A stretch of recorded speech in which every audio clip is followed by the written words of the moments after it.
হাজারী সাহেবের আগমন লালমনিরহাট জেলার পক্ষ থেকে, রংপুর বিভাগের পক্ষ থেকে, প্রশাসনের পক্ষ থেকে লিল্লাহে তাকবীর, লিল্লাহে তাকবীর, লিল্লাহে তাকবীর, লিল্লাহে তাকবীর। হাজারী সাহেবের আগমন, হাজারী সাহেবের আগমন। আমি আপনাদের প্রতি অনেক খুশি। আপনারা কেউ দাঁড়াবেন না, আপনারা কেউ দাঁড়াননি, আপনারা নম্র ভদ্রতার পরিচয় দিয়েছেন। কারণ আমরা জানি কিভাবে মেহমানদেরকে আপ্যায়ন করতে হয়, কিভাবে অতিথিদেরকে সম্মান জানাতে হয়, ঠিক কিনা বলেন? আজকে একটা চমৎকার প্রোগ্রাম। ডক্টর মিজানুর রহমান আজহারী হাফিজাহুল্লাহ তিনি যেন অন্যান্য বিভাগে গিয়ে বলতে পারেন, আমি লালমনিরহাট জেলায় গিয়েছিলাম, আমি রংপুর বিভাগে গিয়েছিলাম, রংপুর বিভাগের অন্যতম একটি জেলা লালমনিরহাটে গিয়েছিলাম। কত চমৎকার ভদ্র বিনয়ী তারা। লিল্লাহে তাকবীর, নারায়ে তাকবীর, নারায়ে তাকবীর। হাজারী সাহেবের আগমন লালমনির পক্ষ থেকে, রংপুরের পক্ষ থেকে, লালমনির পক্ষ থেকে হুজুরের আগমন, হুজুরের আগমন।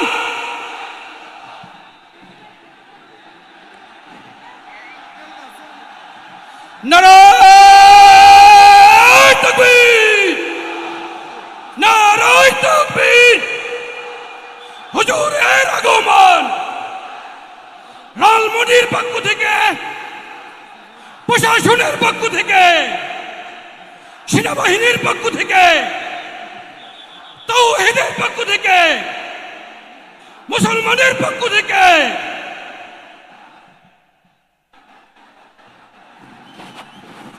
যে সম্মানিত উপস্থিতি তাওহীদি মুসলিম জনতা, আজকের এই ঐতিহাসিক তাফসিরুল কোরআন মাহফিলের প্রধান তাফসির কারক, বিশ্ববিখ্যাত ইসলামিক স্কলার জনাব ডক্টর মিজানুর রহমান আজহারী ইতিমধ্যে এই মঞ্চে অবস্থান করেছেন।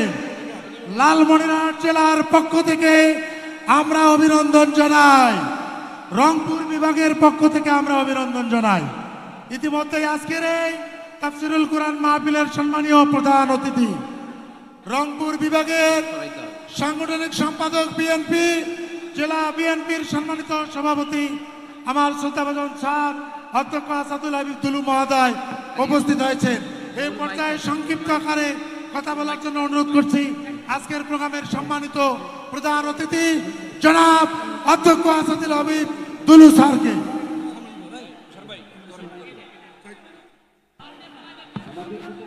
বিসমিল্লাহির রহমানির রহিম। উপস্থিত সম্মানিত তৌহিদি মুসলিম জনতা, আসসালামু আলাইকুম ওয়া রাহমাতুল্লাহি ওয়া বারাকাতুহু। প্রিয় রংপুর বিভাগের বিভিন্ন জেলা থেকে যারা আজকের এই তাফসিরুল মাহফিল উপস্থিত হয়েছেন, আমাদের প্রধান বক্তা যার নতুন করে কোনো পরিচয় দেওয়ার প্রয়োজন হয় না, যাকে ঘিরে বাংলাদেশের মানুষের মধ্যে যে আবেগ, যে অনুভূতি সৃষ্টি হয়েছে, তার বহিঃপ্রকাশ ঘটেছে আজকের লালমনিরহাটের ঐতিহাসিক সরাদ্দি মাঠে।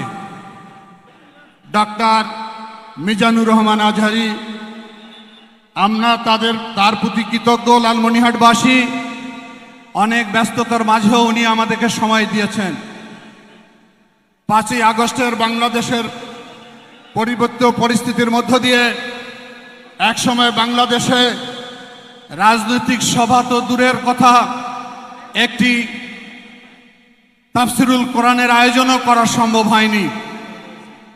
পরিস্থিতি পরিবর্তন হয়েছে আমাদের। আমরা মনে করি যে উদ্দেশ্য, যে চেতনা নিয়ে বাংলাদেশের ছাত্র জনতা রক্ত দিয়ে একটি নতুন বাংলাদেশের সৃষ্টি করেছে, আগামী দিনে এমন একটি বাংলাদেশ আমরা করতে চাই যে বাংলাদেশে দুর্নীতি থাকবে না, বৈষম্য থাকবে না, স্বজনপ্রীতি থাকবে না, একটি সাম্যের বাংলাদেশ, সম্প্রীতির বাংলাদেশ করতে চাই। সুতরাং পবিত্র কোরআন এবং হাদিসের আলোকে উনি আলোচনা করবেন, আমি আর কথা বাড়াতে চাই না। আমি আবারও ওনাকে অভিনন্দন জানাই আমার এলাকাবাসীর পক্ষ থেকে। উনি অনেক কষ্ট করে আমাদের মাঝে উপস্থিত হয়েছেন। আমরা ওনার কথা শুনব এবং আমাদের জীবনে সেটি আমল করার চেষ্টা করব। আমরা কথা শুনি বেশি, আমল করি কম। আমরা যাতে আগামী দিনে আমাদের জীবন সেভাবে তৈরি করতে পারি, এই আশাবাদ ব্যক্ত করি আমি আমার কথা এখানে শেষ করলাম। আল্লাহ হাফেজ। বাংলাদেশ জিন্দাবাদ। ধন্যবাদ আজকের এই তাফসিরুল কোরআন মাহফিলের সম্মানীয় প্রধান অতিথি মহোদয়কে। আমরা লালমনিরহাটবাসীর পক্ষ থেকে প্রধান বক্তাকে একটা তাকবীর দিয়ে সংবর্ধনা দিতে চাই। লিল্লাহে তাকবীর, নারায়ে তাকবীর, নারায়ে তাকবীর। আল কোরআনের আলো, আল হাদিসের আলো, আজারি ভাইয়ের আগমন লালমনিরহাটের পক্ষ থেকে, রংপুরের পক্ষ থেকে, আলেম ওলামার পক্ষ থেকে, প্রশাসনের পক্ষ থেকে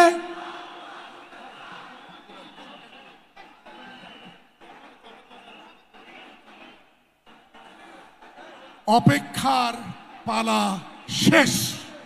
সবাই বলি আলহামদুলিল্লাহ। হে লালমনিরহাটবাসী, কোন ক্রাইটেরিয়াতে এই প্রোগ্রাম লালমনিরহাট পায় না। আমাদের প্রাচুর্যতা নাই, কিন্তু আমরা যে ভালোবাসতে জানি সেটা প্রমাণ করতে হবে। তৈরি আছি, সেটা হলো এখনই। একজনও থাকবে না যে দাঁড়ায় থাকবে। যে ভালোবাসে বলে দাবি করে সে বসে যাবে। আমি 3 পর্যন্ত গুনবো, দেখি ভালোবাসেন কিনা। 1 2 3, বসে যান। এবার আমরা যে কথা বলবো না, মানসমাতানাদা, মুক্তি সেই পায় যে নীরব থাকে। এবার সবাই আরবি হরফ বলবেন। মিম, যে মিম দিয়ে জান্নাতের তালা খুলবো। মিম। এই শাহাদাত আঙ্গুল ঠোঁটে সবার, ক্যামেরাগুলো আপনাদের দিকে। শাহাদাত আঙ্গুল ঠোঁটে। মিম।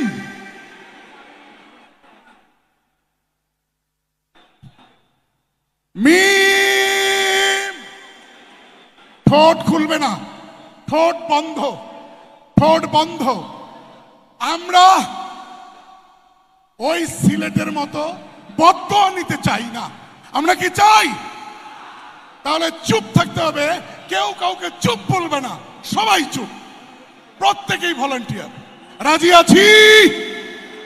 এবার শেষবার মিম বলে শেষ করব।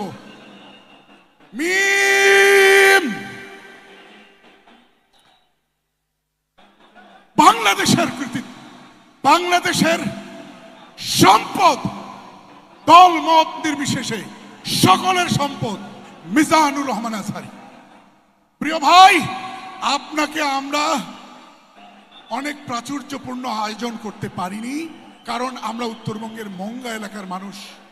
কিন্তু আমরা কথা দিচ্ছি, আমরা আপনাকে ভালোবাসবো শৃঙ্খলার মধ্য দিয়ে। ঠিক না বেঠি?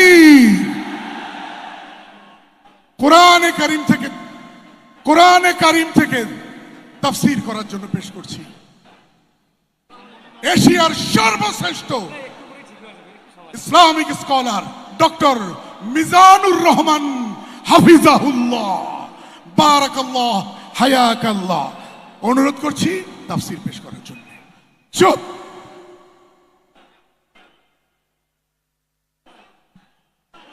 السلام عليكم ورحمة الله وبركاته.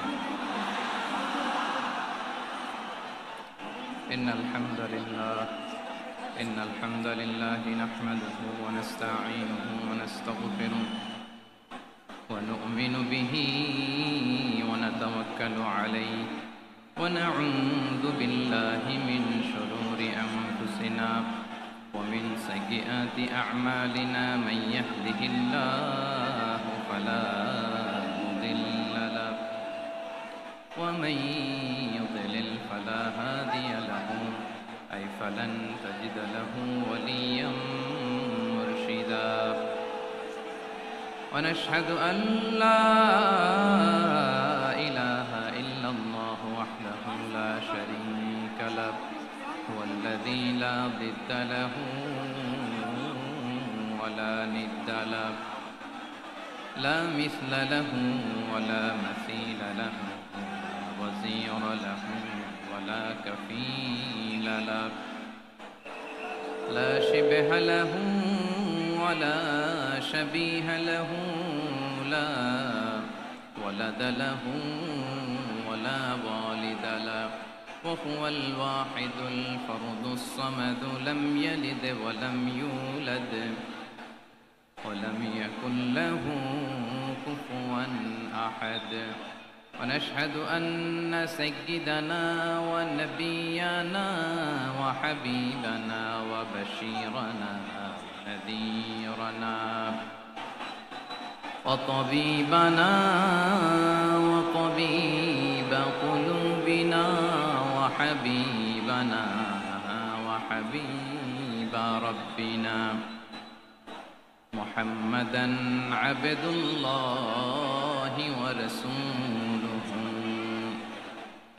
أرسله بالحق بشيرا ونذيرا وداعيا إلى الله بإذنه وسراجا منيرا أما بعد فقد قال الله تعالى في كلامه المجيد وفي فرقانه الحميد أعوذ بالله من الشيطان الرجيم بسم الله الرحمن الرحيم ولا تسبوا الذين يدعون من دون الله فيسبوا الله عدوا بغير علم كذلك زينا لكل أمة عملهم ثم إلى ربهم مرجعهم فينبئهم بما كانوا يعملون إن الله وملائكته يصلون على النبي يا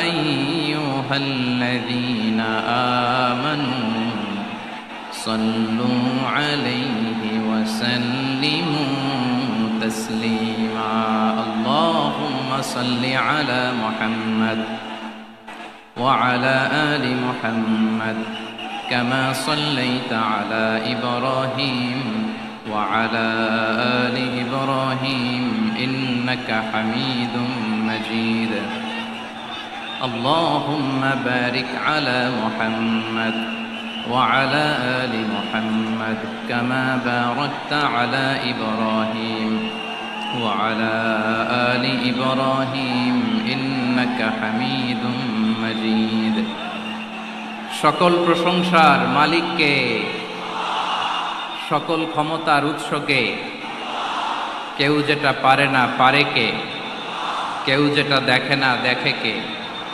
কেউ যেটা দেয় না দেয় কে সে আল্লাহ রাব্বুল ইজ্জত ওয়াল জালালের দরবারে আমরা শুকর গুজার হচ্ছি আমরা সবাই আওয়াজ করে পড়ে নিচ্ছি কালিমাতুশ শুকর আলহামদুলিল্লাহ গলা ছেড়ে দিয়ে আওয়াজ করে প্রিয় লালমনির হাটের ভাইয়ের আওয়াজ করে সবাই পড়ুন রব্বানা লাকাল হামদ হামদান কাসীরান طيبا مباركا فيه يا ربي لك الحمد كما ينبغي لجلال وجهك وعظيم سلطانك لك الحمد بالإيمان لك الحمد بالإسلام لك الحمد بالقرآن আমরা আল্লাহ রব্বুল ইজ্জা ওয়াল জালালের দরবারে শুকরিয়া জ্ঞাপনের পাশাপাশি আজকের এই প্রোগ্রামের ইন্তেজামিয়া কমিটি ইসলামিক সোসাইটি লালমনিরহাটকে অন্তরের অন্তঃস্থল থেকে ধন্যবাদ জানাতে চাই, শুভেচ্ছা জানাতে চাই। যারা দীর্ঘদিন টানা পরিশ্রম শেষে আজকে লালমনিরহাট জেলায়, যেটা আমার বেসিকলি রংপুর বিভাগের প্রোগ্রাম ছিল, এই ঐতিহাসিক প্রোগ্রামের আয়োজন তারা করেছে, আলহামদুলিল্লাহ।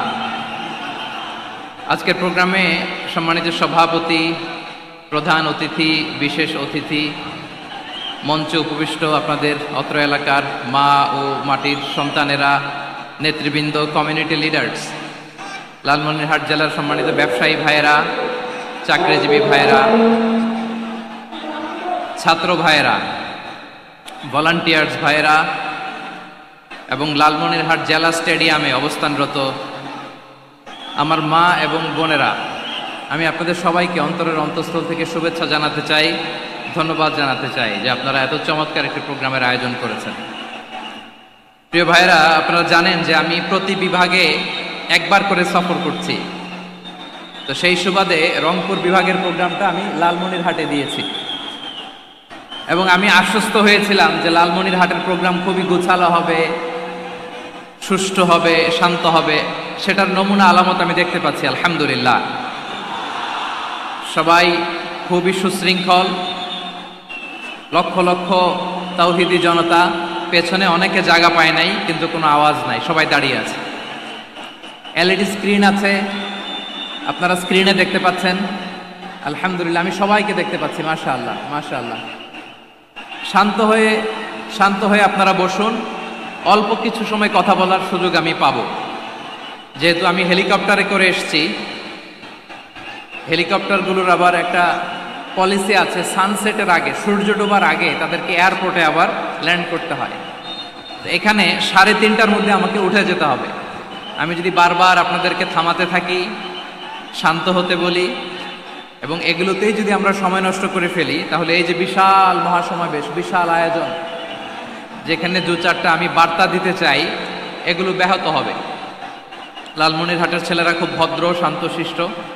আসার পর থেকে আমাকে রিসিভ করা থেকে শুরু করে, স্টেজে আনা থেকে শুরু করে, এবং আলহামদুলিল্লাহ তরুণ জেনজি শ্রোতাদেরকে আমি দেখতে পাচ্ছি, তারা খুবই কোঅপারেটিভ। সহযোগিতা করার, কোঅপারেট করার, অ্যাসিস্ট করার মানসিকতা আমার ভাইদের আছে, আলহামদুলিল্লাহ আলহামদুলিল্লাহ। আমি চাইবো আমরা একটু নীরব, নিস্তব্ধ পরিবেশ তৈরি করার একটু চেষ্টা করব। প্রচণ্ড রোদ, আপনাদের যেমন কষ্ট হচ্ছে আমারও কষ্ট হচ্ছে। ওনারা বলেছিল স্টেজকে সরাবে, উপরে পর্দা দিবে। আমি বললাম দরকার নাই, যে যেই পরিস্থিতিতে আছি আমরা বসি, শান্ত হইতে হবে। এখানে আমি শান্ত হইতে বলবো, ভলান্টিয়ার্সরা মাইক নিয়ে শান্ত হইতে বলবে, আমাদের সম্মানিত উপস্থাপক উনি শান্ত হইতে বলবে। এগুলোর অপেক্ষায় না থেকে নিজ দায়িত্বে আমরা সবাই শান্ত থাকি, যাতে লালমনিরহাটের এই প্রোগ্রাম একটা ইতিহাস হয়ে থাকে বাংলাদেশে, ঠিক কিনা বলেন? যখন আমি সময় দিব, শাউট করতে বলবো, নয়েজ করতে বলবো, তখন নয়েজ করতে হবে আওয়াজ করে। আর যখন কথা বলবো তখন একেবারে চুপ থাকতে হবে, একেবারে চুপ। মাশাআল্লাহ, হ্যাঁ ঠিক আছে, একেবারে চুপচাপ থাকতে হবে। ধুলা উড়ানো যাবে না, সামনে আগানো যাবে না। নিজের সুবিধা, নিরাপত্তা বুঝতে হবে। এটা কোনো রাজনৈতিক সমাবেশ না, এখানে লাফালাফি, চিৎকার চেঁচামেচি, হাত দেখানোর দরকার নাই। হাত দেখানোর পর্ব শেষ।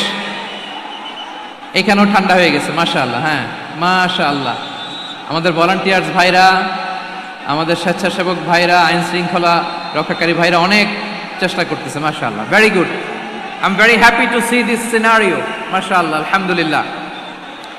আমি একটু দেখতে চাই যে রংপুর বিভাগের কে কোন জেলা থেকে আপনারা এসেছেন। কুড়িগ্রাম থেকে কারা এসেছেন দেখি, কুড়িগ্রাম।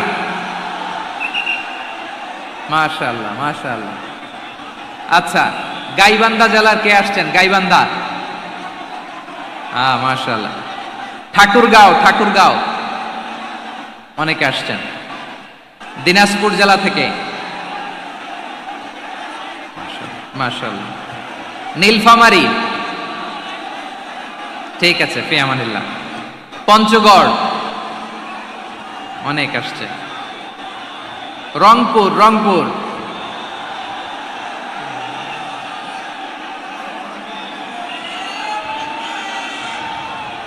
মাশাআল্লাহ মাশাআল্লাহ, ঠিক আছে। লালমনিরহাটের কারা দেখি? লালমনিরহাট,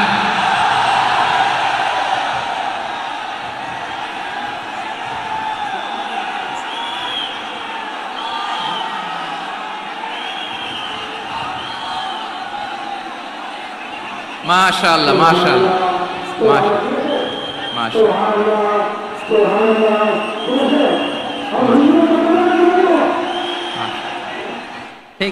ঠিক আছে। আচ্ছা, এই রংপুর বিভাগের বাইরে থেকে অন্য জেলার কারা কারা আসছেন দেখি?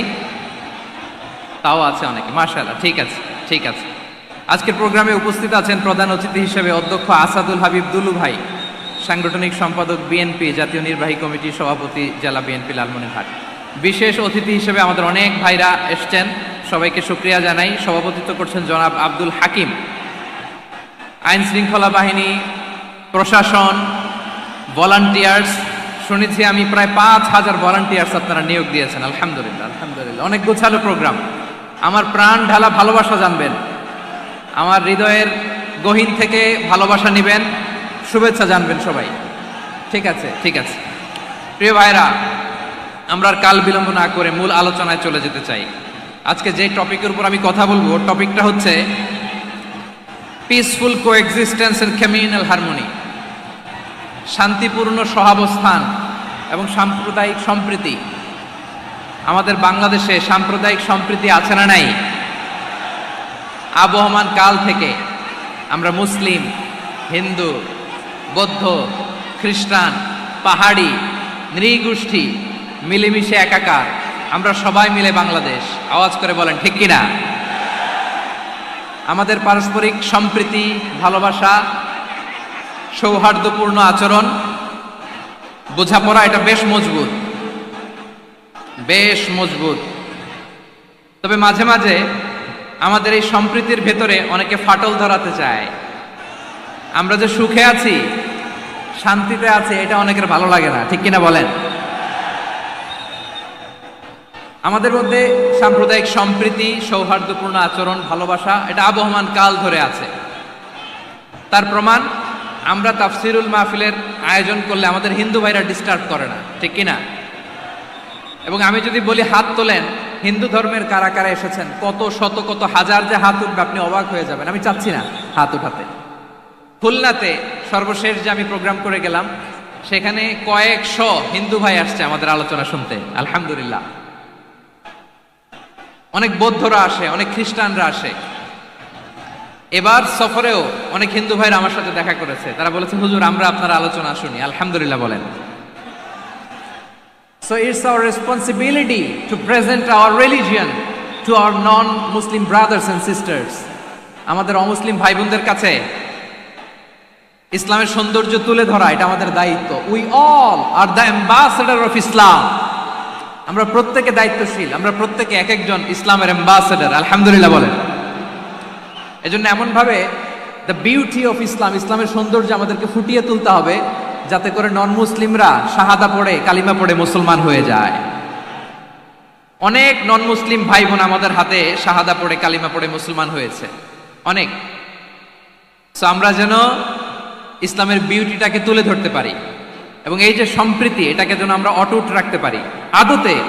আদতে বাংলাদেশের ইতিহাস বলে আমাদের দেশে কোনো দাঙ্গা নাই, আছে?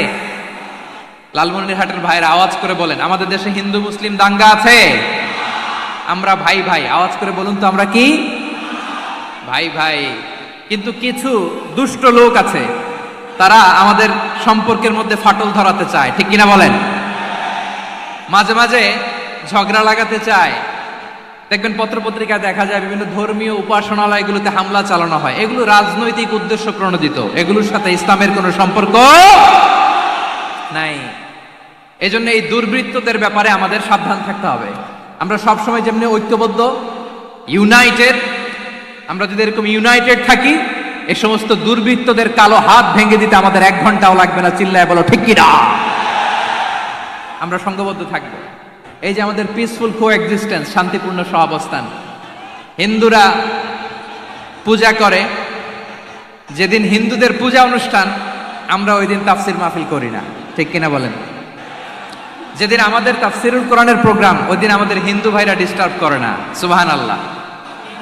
হিন্দুদের পূজা অনুষ্ঠানে মাদ্রাসার ছাত্র যে পাহারা দেয়, গোটা বিশ্বে এরকম দৃষ্টান্ত নজির বিরল, ঠিক কিনা বলেন? আইন শৃঙ্খলা বাহিনীর পাশাপাশি মাদ্রাসার ছাত্ররা যে সেখানে পাহারা দেয়, গোটা পৃথিবীতে এই দৃষ্টান্ত আপনি পাবেন না। মাদ্রাসার ছাত্ররা, তারা তো কোরআনের ধারক, তারা হাদিসের ধারক, তারা কেন মন্দির পাহারা দিবে? এই সম্প্রীতিকে ধরে রাখার জন্য, এই সৌহার্দ্যকে ধরে রাখার জন্য, আমাদের পারস্পরিক ভালোবাসাকে অটুট রাখার জন্য। আওয়াজ করে বলতে হবে ঠিক কিনা? এখন বলেন, আমাদের এই ভালোবাসা অটুট থাক আমরা চাই কি চাই না? আমরা হিন্দু মুসলিম মিলেমিশে শান্তিপূর্ণ সহাবস্থান, সাম্প্রদায়িক সম্প্রীতি, লালমনিরহাটের ভাইয়ের আওয়াজ করে বলুন, এই সাম্প্রদায়িক সম্প্রীতি আমরা চাই কি চাই না? আল্লাহ এই দেশকে তুমি বরকতময় করো, বাংলাদেশকে তুমি শান্তিময় করো। আওয়াজ করে সবাই বলেন আমিন। এই জায়গাটাতে সামান্য একটু আওয়াজ হচ্ছিল, এটাও থেমে গেছে। আলহামদুলিল্লাহ, আলহামদুলিল্লাহ। এখন একেবারে everything is in my control. মাশাআল্লাহ। ঠিক আছে, আমি মূল আলোচনায় যাই। প্রিয় ভাইরা, আমি বলেছিলাম আমার আলোচনার বিষয় হচ্ছে শান্তিপূর্ণ সহাবস্থান, সাম্প্রদায়িক সম্প্রীতি। আমরা দেখব ইসলাম আমাদেরকে কি কি দিক নির্দেশনা দেয়। শান্ত হইতে হবে। খরগোশের কানের মতো কান দুটো আমার দিকে করে রাখেন। আমি এখনো উঠে যাব, হাত নাড়ায় লাভ নাই, আমি উঠে যাব। তাকায় থাকো আর কান খাড়া, আওয়াজ হবে না। হ্যাঁ, মাশাআল্লাহ, মাশাআল্লাহ, ঠিক আছে। আমরা দেখব যে রাসূল সাল্লাল্লাহু আলাইহি ওয়াসাল্লাম এই পিসফুল কোএক্সিস্টেন্সের জন্য আমাদের কি শিখিয়েছেন, কি কি গাইডলাইন দিয়েছেন। আমরা 1, 2, 3, 4 করে এগুলো আপনাদের সাথে শেয়ার করব। আমি আপনাদের খেদমতে সূরাতুল আনআমের 108 নম্বর আয়াত তেলাওয়াত করেছি। এখানে আল্লাহ রাব্বুল ইজ্জা ওয়াল জালাল তিনি ইরশাদ করছেন, ওয়ালা তাসুব্বুল্লাযীনা ইয়াদউনা মিন দুনিল্লাহি ফায়াসুব্বুল্লাহা আদওয়ান বিগাইরি ইলম কাযালিকা যায়্যান্না লিকুল্লি উম্মাতিন আমালাহুম থুম্মা ইলা রাব্বিহিম মারজিউহুম ফায়ুনাব্বিউহুম বিমা কানু ইয়ামালুন। রব্বুল আলামিন বলেন, গোলাম ও আমার ইমানদার বান্দারা শোনো শোনো, ও আমার বিশ্বাসী বান্দারা শোনো শোনো, লা তাসুব্বুল্লাযীনা ইয়াদউনা মিন দুনিল্লাহ ফায়াসুব্বুল্লাহা আদওয়াম বিগাইরি ইলম। ও আমার বিশ্বাসী বান্দারা, যারা আল্লাহকে ব্যতি রেখে, আল্লাহকে বাদ দিয়ে অন্য উপাস্যকে ডাকে, দেবীর পূজা করে, দেবতাদের পূজা করে, তোমরা খবরদার তাদের গালি দিও না। আওয়াজ করে বলেন, কি দিও না? আল্লাহ বলেন, ও বিশ্বাসীরা শোনো, যারা আল্লাহকে বেছে রেখে দেব দেবীর পূজা করে, অন্য উপাস্যের পূজা করে, তাদেরকে ডাকে, ওই দেবতাদেরকে তোমরা গালি দিও না। যদি ওই দেবতাদেরকে গালি দাও, তাহলে ভুলবশত, শত্রুতাবশত তারা তোমাদের রব আল্লাহকে গালি দেবে, ঠিক কিনা? তোমরা যদি তাদের দেবতাদের গালি দাও, ওরা রেগে তোমার আল্লাহরে গালি দিবে, তাহলে আল্লাহরে গালি খাওয়ানোর কারণ হয়ে গেলাম আমি, ঠিক কিনা বলেন?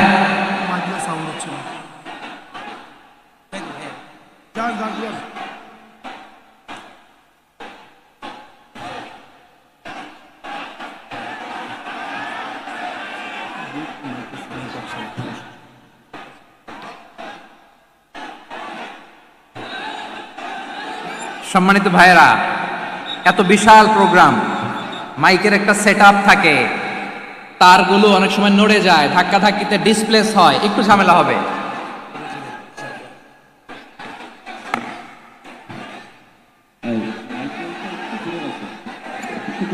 ব্যাস ব্যাস ব্যাস, হ্যাঁ ঠিক ঠিক আছে। একটু একটু সমস্যা হবে মাঝে মাঝে, আপনারা শান্ত থাকলে, শান্ত থাকতে হবে। এইভাবে সাউন্ড নাই, এই নাই, এই বলতে বলতে আমার সময়ও নাই, উঠে যেতে হবে, এগুলো বোকামি। এই বিভাগীয় প্রোগ্রামগুলোতে যাই, চিৎকার চেঁচামেচি করে তোমরা আসো, সময় শেষ আমাকে উঠে যেতে হয়, আমরা তো বঞ্চিত হলাম। গুরুত্বপূর্ণ অনেক কথা শোনাবো তোমাদের, অনেক। প্রিয় ভাইরা, আপনারা শান্ত হয়ে বসুন, শান্ত হয়ে। রব্বুল আলামিন বলেন, খবরদার বিশ্বাসীরা, আল্লাহ ছাড়া যারা অন্যান্য উপাস্যদেরকে ডাকে, দেবতাদেরকে ডাকে, তাদেরকে তোমরা গালি দিও না। ওই সমস্ত দেবতাদেরকে যদি তোমরা গালি দাও, তাহলে তারা আল্লাহকে গালি দিবে, ঠিক কিনা বলেন? আমরা দেবতাদের গালি দিলে ওরা আল্লাহকে গালি দিবে। রব্বুল আলামিন বলেন, খবরদার দেবতাদেরকে গালি দিও না, তাহলে ওরা তোমার রব আল্লাহরে গালি দেবে। প্রতিটি জাতির জন্য তাদের কাজকে আমি আল্লাহ সুশোভিত করে রেখেছি, তারা সবাই একদিন আমার কাছেই ফিরে আসবে।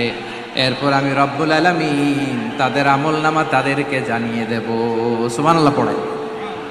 প্রিয় ভাইরা, আল্লাহ তাআলা বলেছেন, খবরদার গালি দিও না। আদেশটা কার? আওয়াজ করে বলেন তো। হিন্দুদের দেবতা দেবদেবীদেরকে গালি দেওয়া যাবে না, আওয়াজ করে বলুন প্রিয় ভাইরা, এই আদেশটা কার? এই আপনাদের গলার আওয়াজ। অন্য ধর্মের দেবতাদেরকে যে গালি দেওয়া যাবে না, এই আদেশটা কার? আরো জোরে বলুন, কার? গালি দিবেন কোন দেবতাকে? দিবেন? যদি দেন তাহলে ওরা আল্লাহরে গালি দিবে, তাহলে আল্লাহরে গালি খাওয়াইলো কে? আপনি, ঠিক কিনা বলেন? আমি আল্লাহকে গালি খাওয়ানোর কারণ হলাম, কারণ আমি যদি গালি না দিতাম ওরা আমার রবকে গালি দিত না। আওয়াজ করে বলেন ঠিক কিনা? তাহলে প্রিয় ভাইয়েরা, ইসলাম আমাদেরকে শিখায়, সূরাতুল আনআমের 108 নম্বর আয়াত থেকে আমরা বুঝলাম, কোন ধর্মকে ছোট করা যাবে না। অন্য ধর্মকে ছোট করা মানে ইসলামকে ছোট করা। অন্য ধর্মের দেবতাকে গালি দেওয়া মানে আল্লাহকে গালি খাওয়ানো। আওয়াজ করে বলেন ঠিক কিনা? খবরদার, এটা করা যাবে না। আর অন্য ধর্মের দেবতাকে যদি আপনি গালি দেন, ওরা ইসলাম থেকে দূরে সরে যাবে। যাও ইসলামের প্রতি আকৃষ্ট হয়েছিল, আর কোনোদিন ইসলামের ধারে কাছে আসবে না। আওয়াজ করে বলেন ঠিক কিনা? এজন্য কখনো কোনোদিন অন্য ধর্মের দেবতাদেরকে গালি দেয়া যাবে না। অন্য ধর্মের কোনো দেবতাদেরকে আমরা গালি দিব না, গালি দিব না, বরং ইসলামের beauty, the beauty of Islam, ইসলামের সৌন্দর্যকে আমরা তুলে ধরব। আমরা যদি বিশ্বনবী সাল্লাল্লাহু আলাইহি ওয়াসাল্লামের জীবনের দিকে তাকাই, তাহলে আমি দেখব বিষ্ণু ইসলাম মক্কাতে কিংবা মদিনাতে অন্য ধর্মের লোকদের সাথে খুব পিসফুলি লাইফ লিড করেছেন। হোক মুশরিক, হোক খ্রিস্টান, হোক ইহুদি, বিশ্বনবী সবার সাথে মিলেমিশে ছিলেন। আলহামদুলিল্লাহ বলেন। ইসলাম হচ্ছে পিসফুল রিলিজিয়ান। অন্য ধর্মের প্রতি সহনশীলতার সবক ইসলাম আমাদেরকে দেয়। কিন্তু প্রতিটি মুসলিমের এটা মনে রাখতে হবে, আল্লাহর কাছে পছন্দনীয় গ্রহণযোগ্য ধর্ম, জীবনাদর্শ একটি, সেটা হচ্ছে ইসলাম। আওয়াজ করে বলেন সেটা কি? লালমনিরহাটের ভাইয়েরা আওয়াজ করে বলুন, আল্লাহর কাছে মনোনীত ধর্ম একটি, সেটা কি? এজন্য রব্বুল আলামিন বলেন, ইন্নাদ-দীনা ইনদাল্লাহিল ইসলাম, আল্লাহর কাছে মনোনীত গ্রহণযোগ্য অ্যাকসেপ্টেড ধর্ম মতাদর্শ একটা, সেটা হলো ইসলাম। ইসলাম ছাড়া অন্য কোনো ধর্ম যদি কেউ তালাশ করে, তার ওই ধর্ম আল্লাহ গ্রহণ করবে না। ওমাই ইয়াবতাগি গায়রাল ইসলামি দীনান ফালাই ইউকবালা মিন ওয়া হুয়া ফিল আখিরাতি মিনাল খাসিরিন।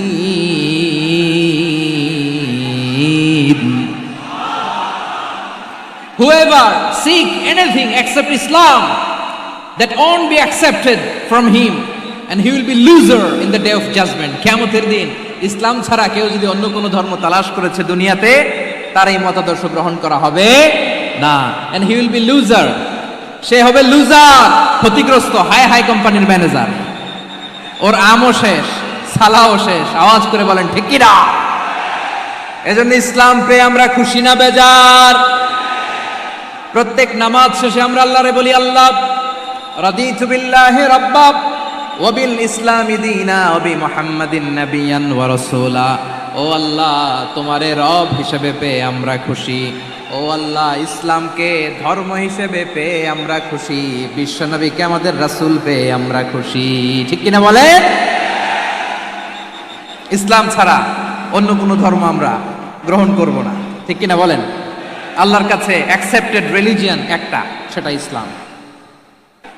তো বিশ্বনবী সাল্লাল্লাহু আলাইহি ওয়াসাল্লাম মক্কাতে কিংবা মদিনাতে খুব পিসফুলি এক্সিস্ট করেছেন, যে কোনো ধর্মের সাথে মিলেমিশে চলেছেন। তার প্রমাণ আমরা যদি রাসূল সাল্লাল্লাহু আলাইহি ওয়াসাল্লামের বায়োগ্রাফির দিকে তাকাই, তাহলে দেখব তিনি মুশরিকদের সাথে পিস ট্রিটি করেছেন, শান্তি চুক্তি, পিস ট্রিটি, পিস এগ্রিমেন্ট।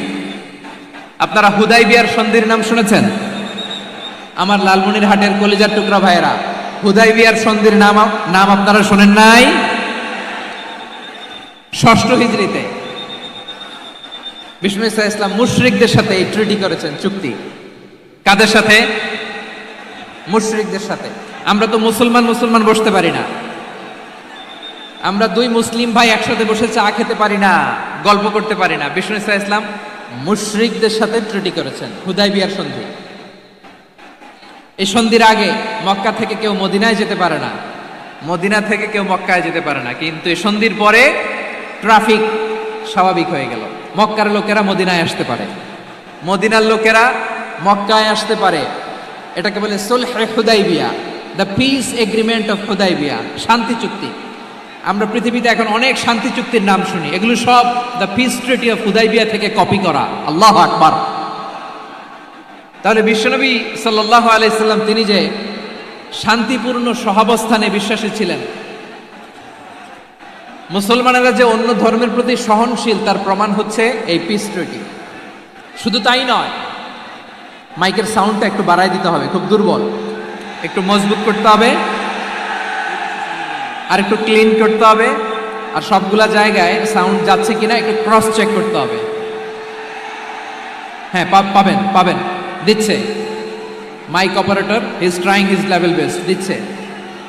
মাইক অপারেটর যিনি আছেন, প্রতিটি জায়গায় প্রতিটি সাউন্ড বক্সে যেন আওয়াজ পাওয়া যায়, একটু ক্রস চেক করেন, সাউন্ডটাকে একটু স্ট্রং করে দেন। হ্যাঁ, ঠিক আছে, মাশাআল্লাহ। এদিকে তাকান, এদিকে। মক্কার পার্ট গেল, পিস এগ্রিমেন্ট করলেন, শান্তি চুক্তি। বিষ্ণু ঈসা ইসলাম মদিনায় যে কি করলেন?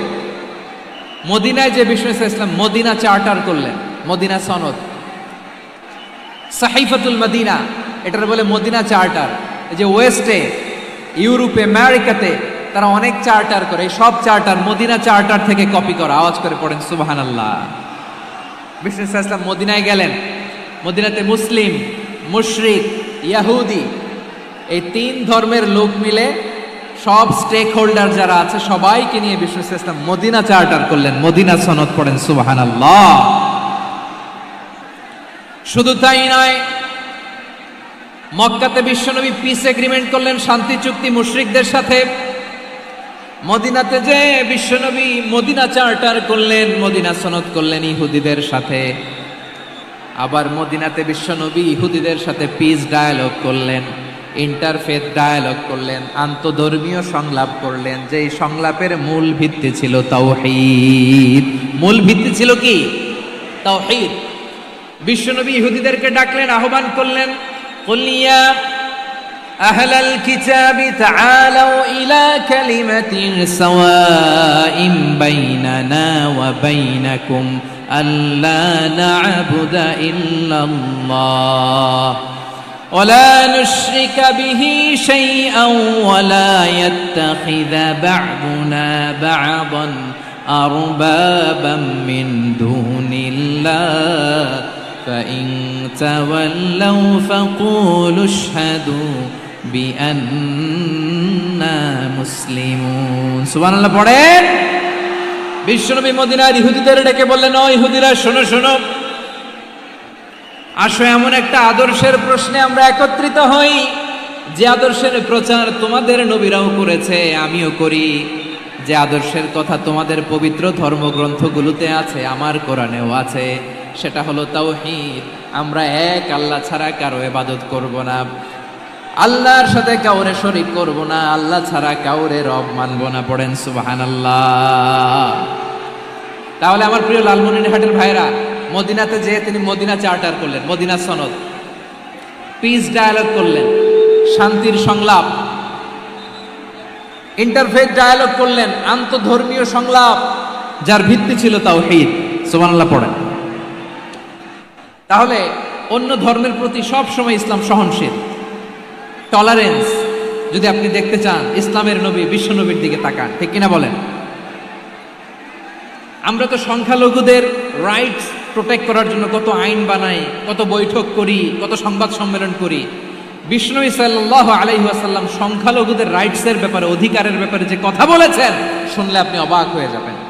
বিশ্বনবী বলেন, আলা মান যালামা মুআহাদান আও ইনতাকাসাহু আও কাল্লাফাহু ফাওকা তাআতিহি আও কাল্লাফাহু ফাওকা তাকাতিহি আও আখাযা মিনহু শাইআন বিগাইরি তিবি নাফসিন ওয়া আনা হাজিজুহু ইয়াউমাল কিয়ামা। খবরদার, জেনে রাখো, কেউ যদি কোনো সংখ্যালঘুর উপরে অত্যাচার করে, কোনো সংখ্যালঘুর প্রাপ্য থেকে যদি কেউ কাউকে ঠকায়, সংখ্যালঘুর উপর যদি কেউ কষ্ট দেয়, কোনো সংখ্যালঘুর সম্পদ যদি কেউ জোর করে কেড়ে নেয়, আমি কিয়ামতের দিন বিশ্বনবী ওই সংখ্যালঘুর পক্ষে আর ওই মুসলমানদের বিপক্ষে বাদী হয়ে দাঁড়াবো।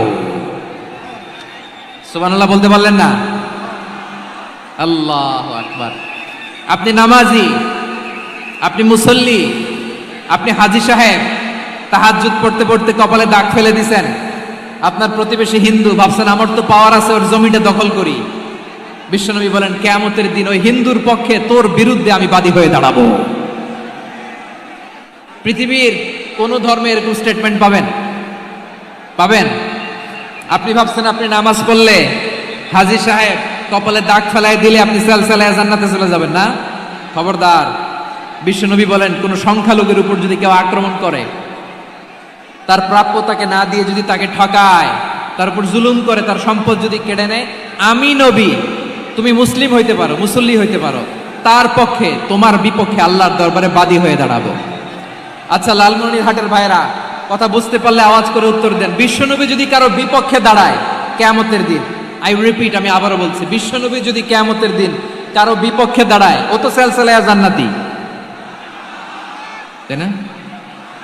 জান্নাতি না? যে নবীর সুপারিশ ছাড়া জান্নাতের গেটও দেখা যাবে না, ওই নবী যদি বলে তোর বিপক্ষে আমি বাদী হয়ে দাঁড়াবো, ওই জান্নাতে আর ঢোকার কোনো সুযোগ আমাদের থাকবে? এখানেই শেষ না আমার প্রিয় লালমনিরহাটের ভাইয়েরা, এখানেই শেষ নয়। বিশ্বনবী বলেন, মান কাতালা মুআহাদান, বুখারীর বর্ণনা, মান কাতালা মুআহাদান লাম ইয়ারাহ রাইহাতাল জান্নাহ। কেউ যদি, কোনো মুসলিম যদি অন্যায়ভাবে কোনো সংখ্যালঘুকে হত্যা করে, কোনো হিন্দুকে হত্যা করে, কোনো বৌদ্ধরে হত্যা করে, অন্যায়ভাবে কোনো মুসলিম যদি কোনো সংখ্যালঘুরে হত্যা করে, জান্নাতে যাওয়া তো দূরের কথা, ওই মুসলিম জান্নাতের ঘ্রাণও পাবে না। সেই বুখারীর বর্ণনা, মান কাতালা মুআহাদান লাম ইয়ারাহ রাইহাতাল জান্নাহ ওয়া ইন্না রিহাহা লা ইউজাদু মিন মাসিরাতি 40 আমা। যে জান্নাতের ঘ্রাণ 40 বছর দূরের রাস্তা থেকেই পাওয়া যায়। সুবহানাল্লাহ পড়েন। প্রিয় ভাইরা, এখান থেকে জান্নাতে পৌঁছতে লাগবে 40 বছর। এত দূর, কত বছর? সবাই বলেন কত বছর? এখান থেকে জান্নাতে পৌঁছতে লাগবে 40 বছর। এত দূরে থাকতেই জান্নাতের ঘ্রাণ আপনার নাকে এসে ধাক্কা মারবে। বিষ্ণুই বলেন, যে ব্যক্তি কোনো সংখ্যালঘুকে হত্যা করে, জান্নাতের ঘ্রাণ তো পাবেই, জান্নাতে তো ঢুকতে পারবেই না, জান্নাতের ঘ্রাণও তার নাকে লাগবে না। পড়েন নাউযু বিল্লাহ। তাহলে সংখ্যালঘুদের ব্যাপারে ইসলামে অধিকার দেয়া আছে না নাই? লালমনিরহাটের ভাইয়ের আওয়াজ করে বলেন, আমার সংখ্যালঘু হিন্দু ভাইদের রাইটস, অধিকার আমাদের ইসলামে প্রোটেক্টেড আছে না নাই? এখানেই শেষ না। বিষ্ণু ইসলাম আপনার অমুসলিম প্রতিবেশীর সাথে ভালো আচরণ করতে বলেছে। আমাদের হয় না এটা মুসলিম পাড়া, ওটা বৌদ্ধ পাড়া, হয় না? অনেক সময় হয় না এটা আমাদের মুসলিম পাড়া, ওইটা হিন্দু পাড়া, এরকম আছে না নাই? লালমনিরহাটে নাই না? আছে? হিন্দু যদি আপনার প্রতিবেশী হয় কি করবেন? ওরে কষ্ট দিবেন নাকি? কেন, ও তো হিন্দু, ও তো আমার আল্লাহরে ডাকে না, ওরে কষ্ট দিলে যায় যাবে না? খবরদার। বিষ্ণু ঈসা ইসলাম বলেন, মান কানা ইউমিনু বিল্লাহ ওয়াল ইয়াউমিল আখির ফালিউকরিম জারাহ, যে আল্লাহ বিশ্বাস করে আর আখিরাতে বিশ্বাস করে সে যেন প্রতিবেশীর সাথে ভালো আচরণ করে। সুবহানাল্লাহ। কলিজা জুড়ায় যায় না আমার নবীর কথাগুলো শুনলে? যে আল্লাহ বিশ্বাস করে, যে আখিরাতে বিশ্বাস করে সে যেন প্রতিবেশীর সাথে ভালো আচরণ করে। এখানে বলছে মুসলিম প্রতিবেশী, বলছে নামাজি প্রতিবেশী, বলছে আল্লাহওয়ালা প্রতিবেশী, বলছে না। প্রতিবেশী আস্তিক হোক নাস্তিক হোক, প্রতিবেশী মুমিন হোক মুশরিক হোক, প্রতিবেশী হইলেই তার সাথে ভালো আচরণের দরকার আছে না নাই? আমার প্রিয় লালমনিরহাটের ভাইয়েরা, বিষ্ণু ঈসা ইসলাম ওনার ইহুদি প্রতিবেশীদের দেখাশোনা করতেন। আওয়াজ না শোনা যাক, আমারও তো দেখা যায়, আমারও তো দেখা যায়। তাকায় থাকেন, তাকায় থাকলে সওয়াব হবে। কোরআনের কথা যেখান থেকে হয় এদিকে তাকায় থাকলেই বরকত। তাকায় থাকেন। জি জি, মাইক, আমি তার মাইক ঠিক করতে আসি না এদিকে, এই মাইক ঠিক করব, ওই মাইক ঠিক করব, ওদিকে পাইলট বলবে হুজুর চলে আসেন। জি বসুন, বসুন, মাশাআল্লাহ। হ্যাঁ, খুব শান্ত, ঠিক আছে। পুলিশ ভাইরা না খেয়ে দিনরাত আপনারা যাতে সুশৃঙ্খল একটা প্রোগ্রাম উপহার পান এটাই চেষ্টা করতেছে, আপনাদেরকে কষ্ট দিতে আসে নাই। একটু একটু সহযোগিতা করেন। জি মাশাআল্লাহ, হ্যাঁ ঠিক আছে। আমার প্রিয় ভাইরা, প্রতিবেশী আস্তিক হোক নাস্তিক হোক, মুসলিম হোক হিন্দু হোক, তার সাথে ভালো আচরণ করতে হবে। বিষ্ণু ঈসা ইসলাম ওনার ইহুদি প্রতিবেশীর বাসায় যেতেন। কোন প্রতিবেশী? ইহুদি। আওয়াজ করে বলেন, কোন প্রতিবেশী? ইহুদি। এক ইহুদি কিশোর বিষ্ণু ঈসা ইসলামের খেদমত করতে, ইহুদি ছেলে আমার নবীর খেদমত করতো, তারা ছিল নবীর প্রতিবেশী। তো অনেক দিন হয় ইহুদি ছেলেটা আসে না। বিষ্ণুনবী খোঁজ দিলেন, ঘটনা কি? একটা ইহুদি ছেলে না আমার খেদমতে আসতো, ছেলেটা কই? খোঁজ নিয়ে জানলেন ছেলেটা অসুস্থ। বিষ্ণু ঈসা ইসলাম ওই ইহুদির বাড়িতে চলে গেলেন ওই ছেলেটাকে দেখা করার জন্য, ভিজিট করার জন্য। সুবহানাল্লাহ পড়বেন না? গেলেন, যে দেখে ইহুদি ছেলেটা মুমূর্ষ, যান যান যায় যায় ভাব, বিছানায় পড়ে আছে, তার বাবা দাঁড়ানো। বিশ্বনবী তার মাথার পাশে বসলেন, মাথায় হাত বুলিয়ে দিলেন, আর ছেলেটাকে বললেন আসলিম, হে ইহুদি ছেলে আসলিম, ইসলাম ধর্ম গ্রহণ করো। তো ছোট্ট ছেলে ভাবে আমরা ইহুদি, এখন ইসলাম ধর্ম গ্রহণ করলে আব্বা যদি বকা দেয়, ফানাযারা ইলা ওয়াজহি আবি, ছেলেটা তার বাবার চেহারার দিকে তাকালো, দেখি আব্বা কি কয়। আব্বা যদি বলে তাইলে ইসলাম ধর্ম গ্রহণ করবো। ইহুদি ছেলেটা তার বাবার দিকে যখন তাকালো, ওর বাবা বলে আতি আবুল কাসিম, আবুল কাসিম যা বলে তাই করো। আবুল কাসিম হচ্ছে বিষ্ণু ঈসা ইসলামের একটা কুনিয়াত, উপনাম। আমার রাসূলের বড় ছেলের নাম ছিল কাসেম। যেমন দেখবেন আমাদের এলাকায় কারো ছেলের বড় ছেলের নাম যদি হয় আব্দুল্লাহ, এরা আব্দুল্লাহর বাপ বলে ডাকে।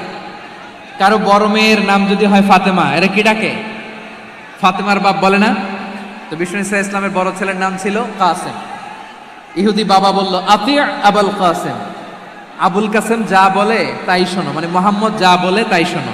এই কথা শুনে ছেলে সাহস পাইছে, ছেলে আবার পড়তে আরম্ভ করলো আশহাদু আল্লাহ ইলাহা ইল্লাল্লাহ ও আশহাদু আন্না মুহাম্মাদার রাসূলুল্লাহ, পড়েন আল্লাহু আকবার। বিশ্বনবীর আহ্বান শুনে ওই আহ্বানে সাড়া দিয়ে ইহুদি ছেলে শাহাদা পড়ে মুসলমান হয়ে গেল। তার হৃদয়টারে ইমানের নূর দিয়ে আলোকিত করে দিল কে? প্রিয় ভাইরা, এবার রাসূল সাল্লাল্লাহু আলাইহি ওয়াসাল্লাম বের হয়ে আসলেন ঘর থেকে, আর বললেন আলহামদুলিল্লাহিল্লাযী আনকাযাহু মিনান নার, প্রশংসা সে আল্লাহর যে আল্লাহ জাহান্নামে চলে যাচ্ছিল প্রায় এমন একটা লোককে মুহূর্তের মধ্যে কালেমায়ে শাহাদাতের বদৌলতে জান্নাতি বানায় দিলেন। আওয়াজ করে পড়েন সুবহানাল্লাহ। এই হাদিস থেকে আমরা কি শিখলাম? What is the moral of the story? এক নম্বর স্টোরি হলো, প্রতিবেশী ইহুদি হোক হিন্দু হোক, যাবেন, সুসম্পর্ক রাখবেন, উপহার দিবেন, বিপদে পাশে দাঁড়াবেন, তাইলেই তো আপনাদের প্রতি, মুসলমানদের প্রতি তারা আকৃষ্ট হবে, ঠিক কিনা বলেন? আপনি যদি হিন্দুদের সাথে বৌদ্ধদের সাথে নাই মিশেন, নাস্তিকের কাছে নাই যান, তো ইসলামের সৌন্দর্যটা ওরা বুঝবে কেমনে? আমার অনেক হিন্দু পরিচিত ভাই আছে, ওরা আমাদের ইফতারির প্রোগ্রামে এসে একসাথে ইফতারি করে। অনেক মদখোর আমার সাথে বসে একসাথে ডিনার করে, হাফ প্যান্ট পরা, গলায় স্বর্ণের চেইন, হাতে স্বর্ণের ব্রেসলেট, আইসা আমার সাথে ডিনার করছে, আছে এরকম। গাঁজাখোর, আমি বলে আসো, welcome welcome to my dinner, আসো বসো, বসলেই তো আমি ওর ডিএনএ, চিন্তার ডিএনএ চেঞ্জ করে দেওয়ার সুযোগ পাবো, চিল্লায় বলো ঠিক কি না? আসতে হবে আমার কাছে। Hour door is open, the door of Islam is open 24/7। সব সময় আমাদের ইসলামের দরজা আমার অমুসলিম ভাইদের জন্য খোলা আছে না নাই?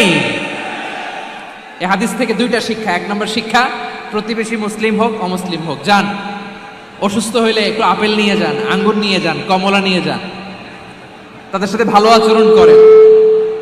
ইসলামের বিউটি দেখে, সৌন্দর্য দেখে অবাক হবে, নসিব ভালো হলে কোনোদিন কালিমা পড়ে মুসলমান হয়ে যাবে, ঠিক কিনা বলেন? তাহলে অমুসলিমের সাথে ভালো সম্পর্ক। বিশ্বনবী ইহুদির বাড়িতে গেলেন, ইহুদির বাড়ি, আর আমার মুসলমান ভাই আমার কাফের বলে, এরকম আছে না নাই? মুসলিম মুসলিমরা দেখতে পারে না, সহ্য করতে পারে। বিশ্বনবী সাল্লাল্লাহু আলাইহি ওয়াসাল্লাম ইহুদির বাড়িতে গেলেন, এটা একটা শিক্ষা।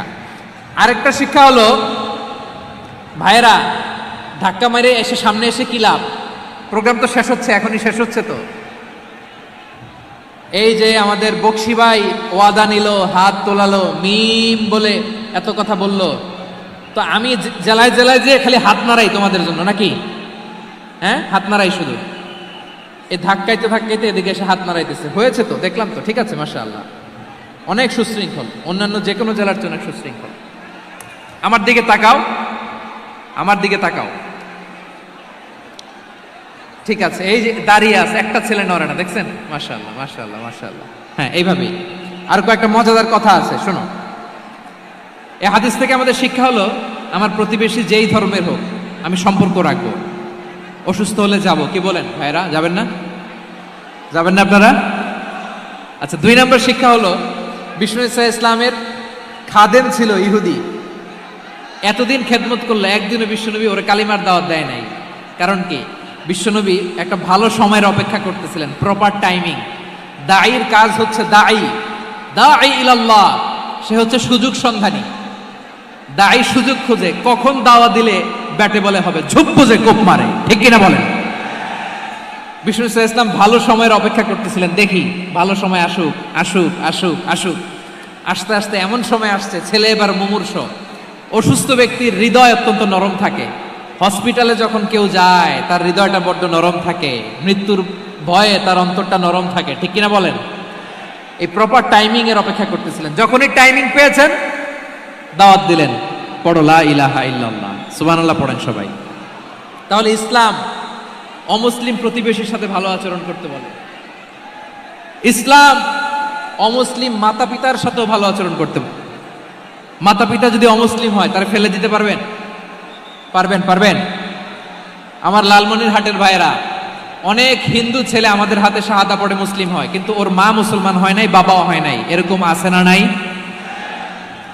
তো ও হয়েছে মুসলিম, মা বাপ হিন্দু, এখন মা বাপ কি বাদ? হ্যাঁ, মা বাপ বাদ দেয়া যাবে? যেই মা আপনার 9 মাস 8 মাস পেটে ধারণ করলো, আপনার মায়ের নার ছেঁড়া ধন, আপনি ওই মারে বাদ দিতে পারবেন? যে মায়ের বুকের তাজা দুধ খেয়ে আপনি আজকে বাড়ন্ত তাজা তরতাজা, ওই মারে বাদ দেয়া যাবে? মায়ের এক ধারে দুধের দাম, কাটিয়া গায়ের চাম, পাপুষ বানাইলেও ঋণের শোধ হবে না, এমন দরদি ভাবে কেউ হবে না আমার মাহাগো। মায়ের এক ধারে দুধের দাম, কাটিয়া গায়ের চাম, পাপুষ বানাইলেও ঋণের শোধ হবে না, এমন দরদি ভাবে কেউ হবে না আমার মাহাগো, ঠিক কিনা? মাকে তো বাদ দেওয়া যায় না। وقضى ربك ألا تعبدوا إلا إياه وبالوالدين إحسانا। আল্লাহ বলে, অবধারিত 2টা ভার্ডিক্ট তোমাদের জন্য, এক আল্লাহর ইবাদত করবা আর মা বাবার প্রতি ইহসান করবা। আদেশটা কার? মা বাবার প্রতি ইহসান করতে হবে। আমার মা হিন্দু হোক, ভালো আচরণ করতে হবে, বৌদ্ধ হোক, ভালো আচরণ করতে হবে। আমার যে সমস্ত হিন্দু ভাইয়েরা মুসলিম হয়েছে, তোমাদের মা বাবা এখনো মুসলমান হয় নাই, তাদের সাথে ভালো আচরণ করতে হবে আপনাদের। খেদমত নিজে করতে হবে অথবা খেদমতের ব্যবস্থা করাই দিতে হবে। মান্থলি যে খরচ লাগে এটা দিতে হবে। আরে তুমি এখন মুসলিম, তোমার মা বাবা হিন্দু, এখনই তো সুযোগ ইসলামের সৌন্দর্য দেখানো। এখন মা বাবা যদি দেখে আরে এটা হিন্দু থাকতে তো বদমাইশ ছিল, বেয়াদব ছিল, কি এমন ধর্ম সে গ্রহণ করলো যেটা গ্রহণের সাথে সাথে সে পাল্টে গেল? কি এমন ধর্ম সে গ্রহণ করেছে যেটা তার জীবনকে আলোকিত করে দিয়েছে? নসিব ভালো হইলে তারাও কালিমা পড়ে মুসলমান হয়ে যাবে। বিষ্ণু ইসা ইসলামের স্ত্রীর নাম ছিল আয়েশা রাদিয়াল্লাহু তাআলা আনহা, আবু বকর রাদিয়াল্লাহু তাআলা আনহুর মেয়ে। আবু বকর রাদিয়াল্লাহু তাআলা আনহুর আরেক মেয়ের নাম হচ্ছে আসমা। কি নাম? দুজনই আবু বকর রাদিয়াল্লাহু তাআলা আনহুর মেয়ে, আসমা আর আয়েশা। নাম দুটো কেমন লাগে? আসমা নামটা কেমন লাগে? আয়েশা নামটা কেমন লাগে? সবার ভালো লাগে নাই? নাম দুটো আপনাদের ভালো লাগে? লালমনিরহাটে অনাগত যদি কন্যা সন্তান হয়, যদি মনে চায় আসমা রেখে দিতে পারবেন, যদি মনে চায় আয়েশা রেখে দিয়েন। দেশে বিদেশে এয়ারপোর্টে রাস্তাঘাটে শুধু বলে হুজুর একটা নাম দেন, আমার ছেলের একটা নাম দেন, মেয়ের একটা নাম দেন। তো আমার মনে আছে যশোরের আদ্দিনের মাহফিলে আমি একটা দুটা নাম দিয়েছিলাম। আজকে লালমনিরহাটের এই প্রোগ্রামে কন্যা সন্তান যদি হয় দুটা নাম দিলাম, আসমা কিংবা আয়েশা। ইনশাআল্লাহ পড়েন। দুজন বোন, এক মায়ের না, বাবা এক মা দুজন। আয়েশা রাদিয়াল্লাহু তাআলা আনহার মায়ের নাম উম্মে রুমান, আর আসমা রাদিয়াল্লাহু তাআলা আনহার মায়ের নাম কুতাইলা বিনতে আব্দুল উজ্জা। আবু বকর রাদিয়াল্লাহু তাআলা আনহু 4টা বিয়ে করেছিলেন। তো একই ঘটনা ঘটেছে এই ফ্যামিলিতে। আসমা ইসলাম ধর্ম গ্রহণ করে মুসলিমা, কিন্তু তার মা কুতাইলা মুশরিকা। আই রিপিট, বোঝার জন্য আমি আবারও বলি, আসমা রাদিয়াল্লাহু তাআলা আনহা মুসলিমা, আর আসমার মা কুতাইলা, আওয়াজ করে বুঝে থাকলে বলেন, আসমার মা মুশরিকা। তার মানে মেয়ে মুসলিম, মা অমুসলিম। ভেজাল আছে না নাই? কিন্তু কুতাইলা আর ধৈর্য ধারণ করতে পারে না। নার ছেড়া ধন, কলিজার টুকরা ধন, কলিজার টুকরা সন্তান আসমারে দেখতে বড্ড মন চায়। সাইয়েদনা আসমা রাদিয়াল্লাহু তাআলা আনহা মক্কা থেকে হিজরত করে মদিনায় চলে গেলেন। হুদাইবিয়ার পর যখন মক্কা মদিনার ট্রাফিক স্বাভাবিক হলো, মক্কার লোক মদিনায় যায়, মদিনার লোক মক্কায় আসে। কুতাইলা কলিজার টুকরা সন্তান আসমারে দেখার জন্য কিছু উপহার নিয়ে বিশাল মরুপথ পাড়ি দিয়ে মক্কা থেকে মদিনায় যায়। সুবহানাল্লাহ বলেন। এখন মা আসছে মেয়ের সাথে দেখা করতে, মেয়ে তো আর দেখা দেয় না। মেয়ে ভাবছে আমার মা তো মুশরিকা, অপবিত্রা, তার সাথে কি দেখা দেয়া যাবে? বিশ্বনবীর দরবারে চলে গেলেন। সুবহানাল্লাহ বলেন। কি সৌভাগ্যবান ছিল তারা, মাসলা জানার দরকার হলেই নবীর দরবারে চলে যেত। ঘরে বউয়ের সাথে ঝগড়া হলে নবীর দরবারে চলে যেত। অনেক সাহাবী বলে আমার পেটে ক্ষুধা লাগলো আমি নবীর কাছে চলে যেতাম, কারণ নবীর চেহারার দিকে তাকালেই আমার পেটের ক্ষুধা মিটে যেত। সাইয়েদনা আসমা রাদিয়াল্লাহু তাআলা আনহা বিশ্বনবীর কাছে চলে গেলেন, যে বললেন ইয়া রাসূলুল্লাহ ইয়া হাবিবাল্লাহ ইন্না উম্মি কাদিমাতুন ইলাইয়া ওয়া হিয়া রাগিবা। আমার মা মক্কা থেকে অনেক দূর মরুর পথ পাড়ি দিয়ে উপহার সামগ্রী নিয়ে মদিনায় আমার সাথে দেখা করতে এসেছে গো নবী। আমার জানতে বড্ড ইচ্ছে হয় আমি আমার মুশরিকা মায়ের সাথে একটু দেখা করতে পারবো কিনা। আফা আসিলুহা, আগে যেমনি আমি আমার মায়ের সাথে ভালো আচরণ করতাম, যেমনি আমি আমার মায়ের সাথে সদাচরণ করতাম গো নবী, এখন আমি মুসলিমা মা মুশরিকা, এখনো কি আগের মতো সদাচরণ করতে পারবো নাকি? বিশ্বনবী বললেন নাম সিলিহা, হ্যাঁ রে আসমা, অবশ্যই অবশ্যই, আগে ঠিক যেমন তুমি তোমার মায়ের সাথে ভালো আচরণ করতে এখনো তেমনি আগের মতো ভালো আচরণ করবা। আওয়াজ করে পড়েন সুবহানাল্লাহ। কি ইসলাম আমরা পেয়েছি! কত ব্রড মাইন্ডেড আমাদের ইসলাম, কত ওপেন মাইন্ডেড ইসলাম, কত ওপেন আপ করতে পারে, চিন্তা করতে পারেন। বিষ্ণু বললেন হ্যাঁ অবশ্যই, নাম সুলিহা, আগে যেমনি ভালো আচরণ করছো আসমা এখন ওইরকমই করো, পারলে আরো বাড়াই করো। সুবহানাল্লাহ বলেন। তাহলে আমার যে হিন্দু ভাইরা, হিন্দু বোনেরা, ইমানের বদৌলতে দৌলতে আপনি ধন্য হয়েছেন, আপনার আম্মা আব্বা এখনো মুসলমান হয় নাই, তাদের জন্য দোয়া করেন। তাদের জন্য দোয়া করেন, আল্লাহ যেন তাদেরকেও ইমানের দৌলত দান করে। আমরা সবাই পড়ি আমিন, আরো জোরে পড়েন আমিন। এখন বলেন, ইসলাম কি ন্যারো মাইন্ডেড রিলিজিয়ান না ব্রড মাইন্ডেড? লালমনিরহাটের যুবক ভাইরা আওয়াজ করো, ইসলাম কি ন্যারো মাইন্ডেড না ব্রড মাইন্ডেড? কতটা ব্রড মাইন্ডেড দেখেন, বিশ্বনবী সাল্লাল্লাহু আলাইহি সাল্লাম অমুসলিমরা যদি নবীকে উপহার দিত, ওই উপহারও বিশ্বনবী গ্রহণ করতেন। সুবহানাল্লাহ পড়েন। আপনার অমুসলিম বন্ধু যদি উপহার দেয়, সেটাও আপনি নিতে পারবেন, যেটা নেওয়া যায়। কিন্তু আপনার বন্ধু যদি আপনার মদের বোতল দেয়, নিতে পারবেন? হ্যাঁ, মদের বোতল দিলে পারবেন না। আপনার বন্ধু যদি আপনার পর্ক দেয়, পর্ক, শুকরের গোশত মিশ্রিত কোনো খাবার, ওটা নিতে পারবেন না। হালাল যে কোনো জিনিস নিতে পারবেন। বিশ্বনবী সাল্লাল্লাহু আলাইহি ওয়াসাল্লাম অমুসলিমদের দেয়া হাদিয়া গ্রহণ করতেন। কেমন নবী ছিলেন? আমার নবীরে চিনে নেন, আমার নবীর অ্যাটিটিউড জেনে নেন। বিশ্বনবী সাল্লাল্লাহু আলাইহি ওয়াসাল্লাম যখন কোনো জনপদে যেতেন, 3টা অপশন নিয়ে যেতেন। প্রিয় ভাইয়ের আওয়াজ করে বলতে হবে, কোন জনপদে গেলে আমার নবীর অপশন থাকতো কয়টা? আমার মতো 3 আঙ্গুল উঁচু করে দেখান আর বলুন, আমার নবী কোন জনপদে গেলে কয়টা অপশন নিয়ে যেতেন? 1 নাম্বার অপশন আসলিম তাসলাম। নতুন এলাকায় গেলে বলতেন আসলিম তাসলাম, ইসলাম ধর্ম গ্রহণ করো, শান্তিতে থাকবা, আমার ভাই হয়ে যাবা, আমরা ভাই ভাই। ইসলাম মানো, আমরা ভাই ভাই। অপশন নাম্বার কত? 1। যদি বলে না ইসলাম মানবো না, ওকে, অপশন নাম্বার 2, মুসলিম হওয়ার দরকার নাই, লা ইকরাহা ফিদ্দিন, ইসলামে কোনো বাড়াবাড়ি নাই। খ্রিস্টান আছো থাকো, বৌদ্ধ আছো থাকো, ইহুদি থাকতে চাও থাকো, কিন্তু আমরা যেহেতু রিজিওনাল সুপার পাওয়ার, আমাদের আন্ডারে থাকো, ট্যাক্স দিয়া থাকো, এটার বলে জিজিয়া। আলেম যারা আছেন বুঝবেন, এটার আরবিতে কি বলে? জিজিয়া। You pay us the tax, we will give you the security. তোমরা ট্যাক্স দিবা, আমরা সিকিউরিটি দিব, আমাদের আওতায় থাকবা, কেউ তোমাদেরকে আক্রমণ করতে পারবে না, আমরা নিরাপত্তা দিব। সুবহানাল্লাহ বলেন। এটা অপশন নাম্বার কত? আচ্ছা, বুঝে থাকলে বলেন, 1 নাম্বার অপশন কি ছিল? ইসলাম। ইসলাম মানো, শান্তিতে থাকবা, ভাই ভাই, আমরা ভাই ভাই। অপশন নাম্বার 2, ট্যাক্স দাও, আমরা নিরাপত্তা দিব, মুসলিম হওয়া লাগবে না। এখন 1 নাম্বারও মানে না, 2 নাম্বারও মানে না, মুসলিম হব না, ভালো, খ্রিস্টান থাকো, ট্যাক্স দাও, আমরা সিকিউরিটি দিব না, এটাও মানি না। বিষ্ণু বলেন, তাহলে তলোয়ার আমাদের আর তোমাদের মাঝে ফয়সালা করবে।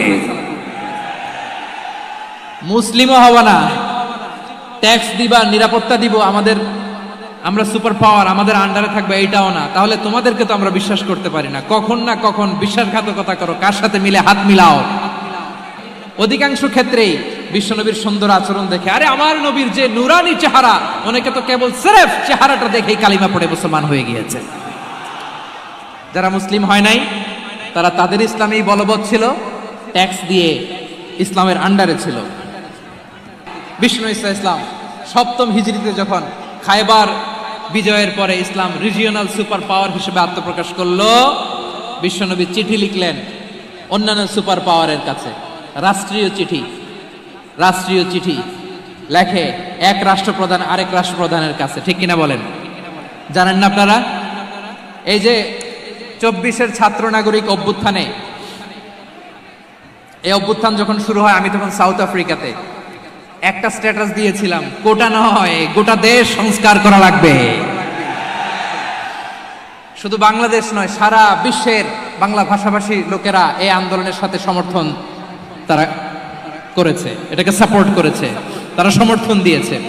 আমাদের ইউনাইটেড আরব আমিরাতের বাংলাদেশি ভাইয়েরা, তারা সেখানে রাস্তায় নেমে এসেছিল, জানেন?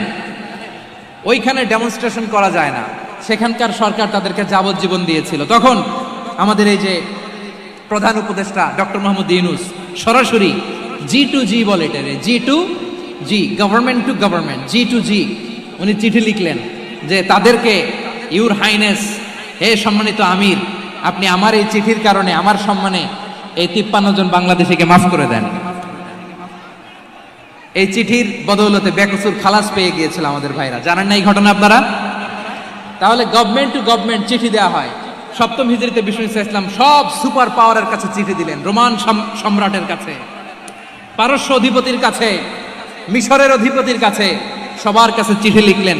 চিঠির ভাষা ছিল এরকম, মিন মুহাম্মাদিন রাসূলিল্লাহ ইলা মুকাউকিস আযীমিল কিবত, মুহাম্মদ রাসূলুল্লাহর পক্ষ থেকে মিশরের বাদশার কাছে, আসলিম তাসলাম, ইসলাম মানো শান্তিতে থাকবা, সালামুন আলা মান ইত্তাবা আল হুদা, শান্তি তার জন্য যে হেদায়েতের অনুসরণ করে। সুবহানাল্লাহ পড়েন। তো এই চিঠি অনেকে ভালোভাবে রিসিভ করেছে, অনেকে এই চিঠি পাওয়ার পরে নবীর কাছে আবার ইন রিটার্ন উপহার পাঠিয়েছে। কি পাঠিয়েছে? উপহার। মিশরের বাদশা মুকাউকিস তিনি বিশ্বনবীকে বিশাল এক উপহারের ডালি পাঠিয়েছেন। মিশরের বাদশা মুকাউকিস ছিলেন ধর্মে খ্রিস্টান। লালমনিরহাটের ভাইয়েরা আওয়াজ করে বলেন, মিশরের বাদশা ধর্মে কি ছিল? খ্রিস্টান। কি উপহার দিয়েছিল আমার নবীকে? শুনতে মনে চায়? আওয়াজ নাই লালমনিরহাটের গলায়,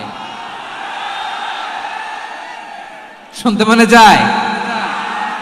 1000 স্বর্ণ মুদ্রা, 1000 স্বর্ণ মুদ্রা। 2টা খ্রিস্টান দাসী, একজনের নাম মারিয়া বিনতে শামউন আল কিবতিয়া, আরেকজনের নাম সিরিন বিনতে শামউন আল কিবতিয়া।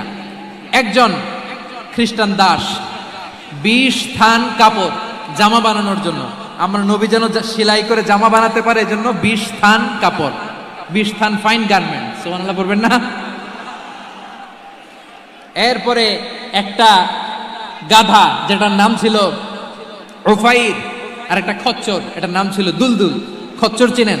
গাধা আর ঘোড়ার ক্রসিং এ যে প্রাণীটা দুনিয়াতে আসে ওটার খচ্চর বলে। তো এই যে সুপার পাওয়ার খ্রিস্টান বাদশার কাছে নবী চিঠি লিখলেন, ওই খ্রিস্টান বাদশা আমার নবীকে উপহার দিল। বিশ্বনবী এই উপহারগুলো সানন্দে গ্রহণ করেছে। সুবহানাল্লাহ পড়বেন না? তাহলে অমুসলিম কেউ যদি আপনাকে উপহার দেয়, হালাল উপহার হলে আপনি গ্রহণ করতে পারবেন।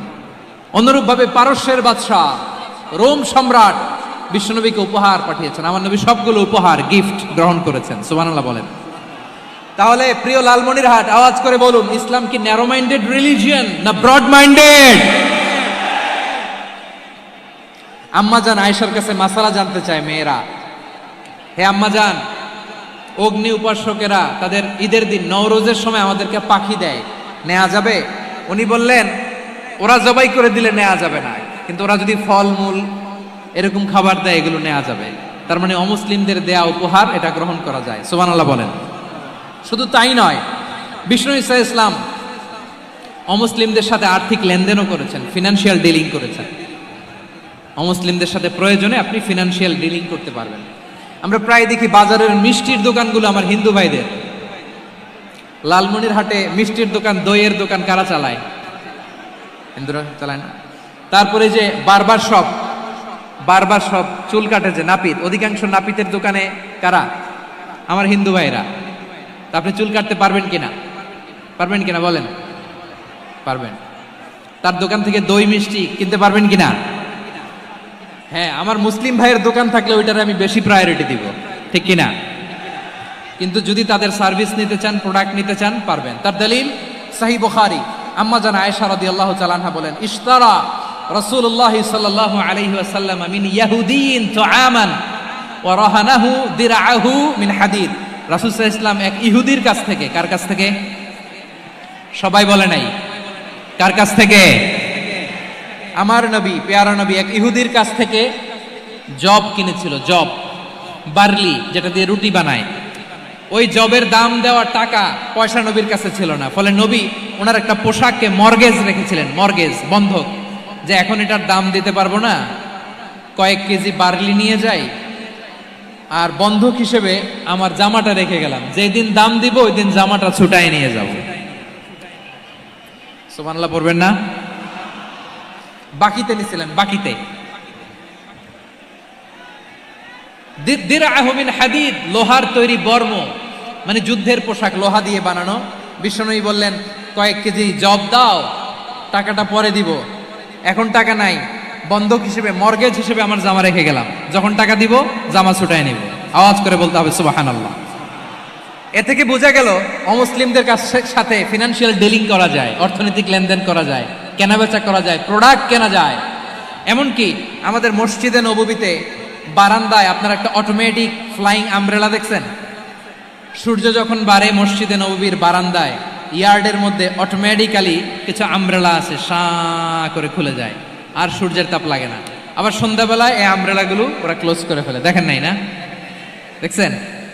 এই মসজিদে নববীকে সর্বোচ্চ উন্নত মানের কনস্ট্রাকশন ইনফ্রাস্ট্রাকচার ডেভেলপ করার জন্য কর্তৃপক্ষ কিছু অমুসলিম ইঞ্জিনিয়ারের ডিজাইনারের সহায়তা নিয়েছিল। সুবহানাল্লাহ বলেন। কোন দলিলের ভিত্তিতে? এই দলিলের ভিত্তিতে যে বিষ্ণু ঈসা ইসলাম অমুসলিমদের সাথেও লেনদেন করেছেন। আওয়াজ করে বলতে হবে আল্লাহু আকবার। শুধু তাই নয়, ইন কেস অফ ইমার্জেন্সি, প্রয়োজনে ইসলামের খাতিরে ইসলামকে সামনের দিকে এগিয়ে নিয়ে যাওয়ার জন্য অমুসলিমদের সাপোর্ট নেওয়া জায়েজ আছে। সুবহানাল্লাহ বলেন। অমুসলিমদের সাপোর্ট নেয়া, তাদের থেকে অর্থ নেয়া, পলিটিক্যাল সাপোর্ট, পলিটিক্যাল অ্যাসাইলাম নেওয়া জায়েজ আছে। আমাদের অনেক বিশ্ববরেণ্য দায়ীরা আমেরিকায় অস্থায়ীভাবে অ্যাসাইলাম নিয়ে থাকে, নিজের দেশে গেলে ফাঁসিতে ঝুলাই দিবে। যুগ যুগ ধরে দায়ীদের উপর এরকম অত্যাচার আর নির্যাতন আছে না নাই?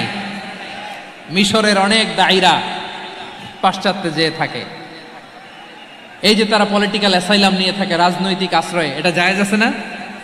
এটা যে জায়েজ আছে তার প্রমাণ স্বয়ং বিশ্বনবী সাল্লাল্লাহু আলাইহি ওয়াসাল্লাম পলিটিক্যাল সাপোর্ট নিয়েছিলেন অমুসলিমদের কাছ থেকে। সুবহানাল্লাহ বলেন। খুব মজাদার একটা ঘটনা, শুনবেন। আপনাদের আগ্রহ দেখে তো মনে হয় না শোনার ইচ্ছা আছে। আছে আছে, গলায় জোর আছে।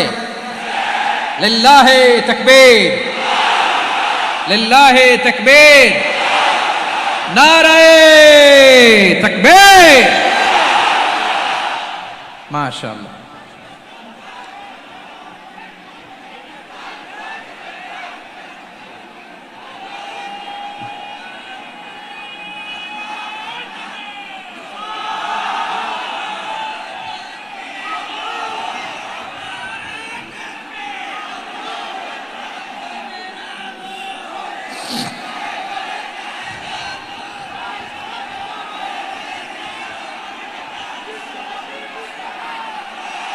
মাশাআল্লাহ মাশাআল্লাহ। থামুন থামুন আমার ভাইরা। বিশ্বনবীর বয়স তখন প্রায় 51 বছর। কত বছর? বিশ্বনবীর সবচেয়ে কাছের মানুষ খাদিজা রাদিয়াল্লাহু তাআলা আনহা ইন্তেকাল করেছেন। বিশ্বনবী বড্ড কষ্ট পেলেন, হৃদয়টা ভেঙে খান খান। যিনি ঘরের ভেতরে বিশ্বনবীকে সান্ত্বনা দিতেন, ভালোবাসা দিতেন, বাইরে গেলে কুরাইশরা বকাঝকা করে, অত্যাচার করে, কিন্তু আম্মাজান খাদিজা রাদিয়াল্লাহু তাআলা আনহা ঘরটারে এমন শান্তির নীড় বানায় রেখেছেন, এই ঘরের ভিতরে ঢুকলে বিশ্বনবীর কলিজাটা ঠান্ডা হয়ে যেত। এজন্য রব্বুল আলামিন বলেন, খাদিজা, ও আমার বান্দি খাদিজা, জান্নাতে এমন স্পেশাল একটা ঘর আমি তোমার জন্য রেডি করে রেখেছি। ওই ঘরের মধ্যে কোনো আওয়াজ নাই, ওই ঘরের মধ্যে কোনো নয়েজ নাই, ওই ঘরে কোনো বিশৃঙ্খলা নাই। কারণ মক্কার জমিনে আমার নবী কুরাইশদের বিশৃঙ্খলা, নয়েজ আর ঝামেলাগুলোকে উপেক্ষা করে যখন তোমার ঘরের ভিতরে ঢুকতো, ঘরটারে তুমি শান্তির নীড়, ঠান্ডা, নীরব, নিস্তব্ধ, নিঝুম আর শান্তির নীড় বানিয়ে রেখেছ। এজন্য জান্নাতে স্পেশাল একটা শান্তির নীড় আমি তোমারে উপহার দেব। ওই প্রিয়তমা স্ত্রী খাদিজা ইন্তেকাল করলেন, বিশ্বনবীর হৃদয় ভেঙে খান খান। আবার ওনার চাচা আবু তালেব ইন্তেকাল করলেন, যিনি পলিটিক্যাল শেল্টার দিতেন নবীকে। কে দিতেন? আবু তালেবের ভয়ে, বিশ্বনবীর এই চাচার ভয়ে কোনো মুশরিক নবীর গায়ে হাত দেওয়ার সাহস পায় নাই। এখন স্ত্রীও নাই, চাচাও নাই, নবীকে আশ্রয় দেওয়ার কেউ নাই। নবীর চারদিকে অন্ধকার। নবী এখন কই যাবেন?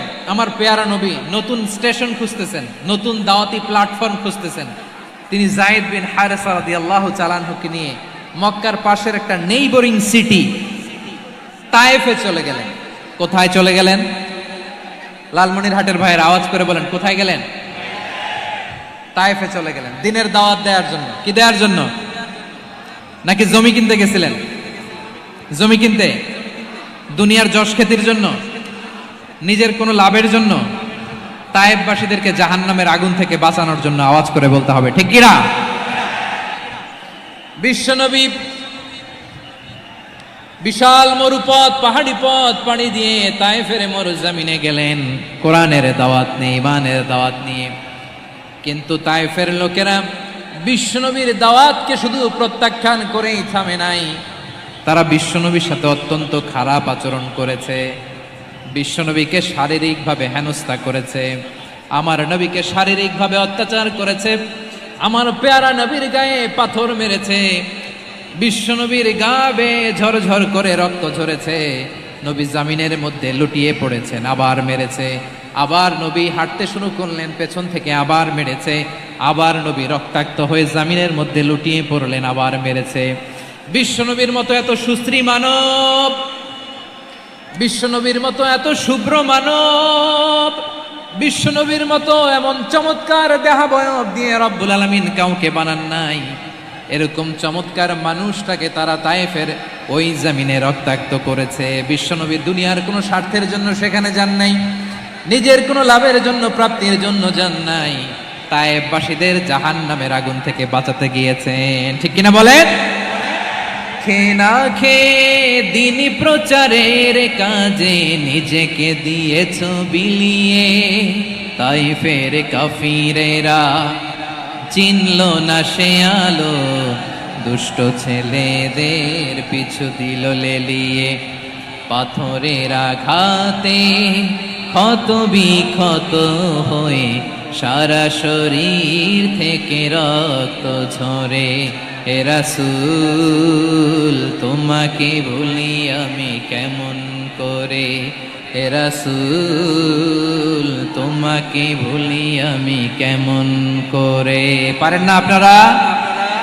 ধরুন আমার সাথে। হাজার ব্যথা বেদনার পরে ফিরে আসনি তুমি আপন ঘরে, দিনের আলো তুমি ছড়িয়ে দিতে, চলে গেলে মদিনায় মক্কা ছেড়ে। হে রাসূল তোমাকে ভুলি আমি কেমন করে, হে রাসূল তোমাকে ভুলি আমি কেমন করে। ঠিক কিনা বলে? প্রিয় ভাইরা, তাইফের ছেলেরা নবীকে রক্তাক্ত করলেন। আমার নবী কই যাবে? কই যাবে? মক্কায় জায়গা নাই, তাইফে জায়গা নাই। তাইফ থেকে ভারাক্রান্ত মন নিয়ে আমার নবী মক্কায় ফিরে আসলেন। বিশ্ব নবী মক্কায় ঢুকতে পারেন না। মক্কার মরুভূমির দিকে তাকিয়ে, উপত্যকার দিকে তাকিয়ে বিশ্বনবী ধা ধা করে কাঁদেন, ঝরঝর করে নবীর চেহারা মোবারক থেকে চোখের পানিগুলো বেয়ে বেয়ে পড়ে। আমার জন্মস্থান, আমার শৈশব, কৈশোর, যৌবন কেটেছে এই মক্কায়, আমার এলাকায় আমি ঢুকতে পারি না। বিশ্বনবী মক্কার অনতি দূরে দাঁড়িয়ে জায়েদকে পাঠালেন, জায়েদ যাও দেখো কেউ আমাকে সাপোর্ট করার মতো আছে কিনা, যাও অমুকের কাছে যাও। জায়েদ গেলেন, তারাও প্রত্যাখ্যান করে ফিরিয়ে দেয়। বিশ্বনবী বললেন যাও অমুক লোকের কাছে যাও, তিনিও প্রত্যাখ্যান করে ফিরিয়ে দিলেন। কেউ বিশ্বনবীকে আশ্রয় দিতে রাজি হয় না। নিজ জন্মভূমিতে বিতাড়িত বিশ্বনবী, সর্বশেষ বিশ্বনবী বললেন যাও মুতঈম ইবনে আদির ঘরে যাও। মুতঈম ইবনে আদি মুশরিক, তার কাছে যাও। গেলেন, মুতঈম ইবনে আদি রাজি হয়ে গেল। সুবহানাল্লাহ বলেন। দেখেন, অনেক বিপদের সময়ও আমি নিজে সাক্ষী, সামাজিকভাবে, রাজনৈতিকভাবে কত ঝঞ্ঝা, কত ষড়যন্ত্র, কত কনস্পাইরেসি পাড়ি দিয়ে আমাদেরকে সামনে এগিয়ে যেতে হয়। এই শত্রুদের ভেতরেও একজনকে দাঁড় করিয়ে দেয় যে আল্লাহর কোরআনের জন্য রেডি হয়ে যায়। পড়েন সুবহানাল্লাহ। মুতঈম ইবনে আদি, আল্লাহ তার মনকে নরম করে দিলেন। মুতঈম বলে, মুহাম্মদ আমি তোমাকে আশ্রয় দিব। তার দুই ছেলেকে পাঠালেন, যাও খোলা তলোয়ার নিয়ে, স্কট দিয়ে, গার্ড অফ অনার দিয়ে মুহাম্মদকে মক্কায় ঢুকাও, আর বলো আমি আমান দেব। আমান কি দিব? আমান মানে সিকিউরিটি, নিরাপত্তা। সিকিউরিটি ছাড়া, আমান দেওয়া ছাড়া কেউ থাকতে পারতো না মক্কায়। দুই ছেলে বিষ্ণু ইসা ইসলামকে নিয়ে আসলো। নবী কাবার চারদিকে তাওয়াফ করলেন, নামাজ পড়লেন। আবু জাহেল, উতবা, সাইবা, ওয়ালিদ ইবনে মুগীরা সবাই দেখে, কেউ কিছু করতে পারে না। কারণ মুতঈম ইবনে আদি ঘোষণা দিয়েছেন আমি মুহাম্মদকে আমান দিয়েছি, মুহাম্মদের গায়ে যেন কেউ স্পর্শ না করে। আওয়াজ করে পড়েন সুবহানাল্লাহ। নবীর এই বিপদকালে মুহূর্তে মুতঈমের হৃদয়টারে নরম করে দিল কে? আচ্ছা, লালমনির হাটের ভাইয়েরা বলেন, এই মুতঈম কি মুসলিম ছিল না মুশরিক? সবাই বলতে হবে মুসলিম না মুশরিক?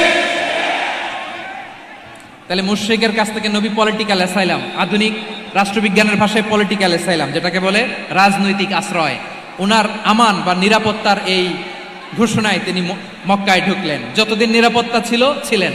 মুতঈম যখন মারা গেল, বিষ্ণু ইসলাম হিজরত করে মদিনায় চলে গেলেন, সুবহানাল্লাহ। কিন্তু মতিম যে বিশ্বনবীর উপকার করছে এটা বিশ্বনবী ভুলে নাই। আমাদের অনেকে আছে উপকার করার পরে আর খেয়াল থাকে না, খাওয়ার পরে গলা দিয়ে নামলে আর খেয়াল থাকে না, এরকম আছে না নাই? আমার নবী ভুলে নাই। বদরের প্রান্তরে 70 জন কাফেরকে যখন বন্দী করে বিশ্বনবীর সামনে হাঁটু গেড়ে দাঁড় করানো হলো, বসানো হলো, 70 জন কাফের। কয়জন? বিশ্বনবী তাদের দিকে তাকিয়ে বললেন, সহিহ বুখারীর বর্ণনা, লাউ কানাল মুতঈম ইবনে আদি হাইয়ান সুম্মা কাল্লামানি হাউলা ইন্নাতনা লা তারাকতুহুম লাহু। বদরের প্রান্তরে 70 জন বন্দী কাফিরের দিকে তাকিয়ে আমার নবী বললেন, আজকে মুতঈম ইবনে আদি যদি বেঁচে থাকতো আর তোমাদের 70 জনের ব্যাপারে যদি মুতঈম এক বাক্যে একটা সুপারিশ করত, তার সম্মানে আজকে তোদের সবাইরে আমি মাফ করে দিতাম। সুবহানাল্লাহ নাই? ওই যে চিল্লাচিল্লি যে কথা বোঝে নাই, কোন জিনিস মিস করছে ওরা নিজেরাও বোঝে নাই। বিশ্বনবী মুতঈমের এই সাহায্যের কথা বলে নাই। 70 জন মুশরিক হাঁটু গেড়ে বসা, নবী চাইলে এখনই এক্সিকিউশন অর্ডার দিতে পারে।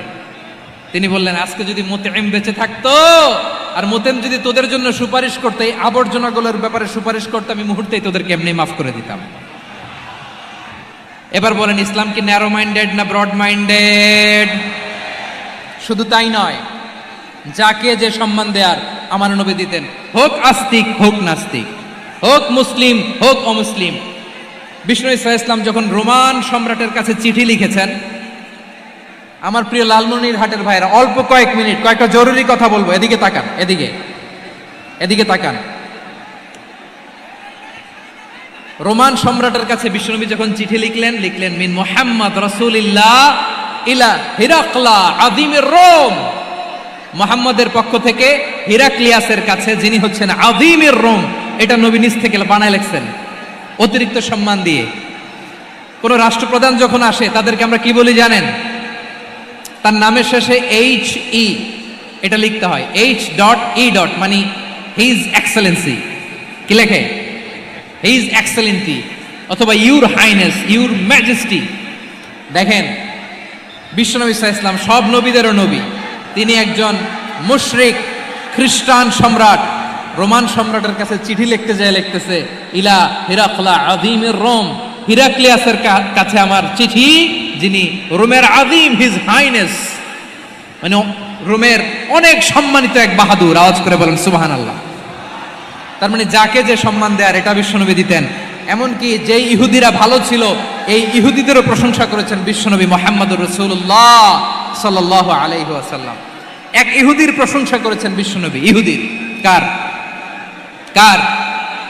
আমি তো আমার ভাইয়ের প্রশংসা করি না, আমি তো এক আলেম আরেক আলেমরে স্পেস দেই না, আমি তো এক দায়ী আরেক দায়ীর সাথে বসতে চাই না। আমার নবী ইহুদির প্রশংসা করে। কার প্রশংসা? ওই ইহুদির নাম ছিল মুখাইরিক। সিরাত গ্রন্থ ঘাটলে পাবেন। তিনি বলেছেন, মুখাইরিক খাইরু ইয়াহুদ, Mukhayriq is the best of the Jews. জুইশদের মধ্যে সে সবচেয়ে ভালো। কেন প্রশংসা করলেন তার? এর কারণ মদিনা চার্টারে কথা ছিল সব ধর্মের মুসলিম, মুশরিক, ইহুদিরা মিলে মদিনাকে রক্ষা করবে। কিন্তু 3য় হিজরিতে যখন উহুদের যুদ্ধ শুরু হলো, সবার কথা ছিল যেই আক্রমণ করে আমরা মদিনাকে বাঁচাবো। কোন শহরকে বাঁচাবো? মদিনাকে। কিন্তু কুরাইশরা যখন অ্যাটাক করলো, ইহুদিরা আর আসে না, ইহুদিরা আর বেরোয় না। বিষ্ণু বললেন, ওহে ইহুদিরা, তোমরা না চুক্তি করলে আমার সাথে যে মদিনা বাঁচাতে সবাই ঝাঁপিয়ে পড়বো, আসো। একটা ইহুদিও বেরোয় না, কেউ আসে না সেদিন, একজন ছাড়া। তার নাম মুখাইরেক। তার নাম কি? মুখাইরেক বাহাদুরের মতো ঘোড়সাওয়ার হয়ে বেরিয়ে গেলেন এবং বললেন, গোটা ইহুদি সাম্রাজ্যের একজনও যদি না আসে, আমি মুখাইরেককে কেউ ঘরে আটকে রাখতে পারবে না। বেরিয়ে আসলেন, এসে বললেন, আমি মুহাম্মদের পক্ষে যুদ্ধ করব। আমি মারা গেলে আমার সম্পদ আমার উত্তরাধিকারীরা পাবে না, আমার সম্পদ তোমরা মুহাম্মদকে দিয়ে দিবা। সুবহানাল্লাহ বলেন। উহুদের ময়দানে 70 জন মুসলমান শহীদ হলো। এই ইহুদি, সেও মুসলমানের পক্ষে যুদ্ধ করে নিহত হলো। সুবহানাল্লাহ বলেন। মুসলিমদের লাশ যখন নিয়ে আসা হলো, এই মুখাইরিকের লাশও নিয়ে আসা হলো।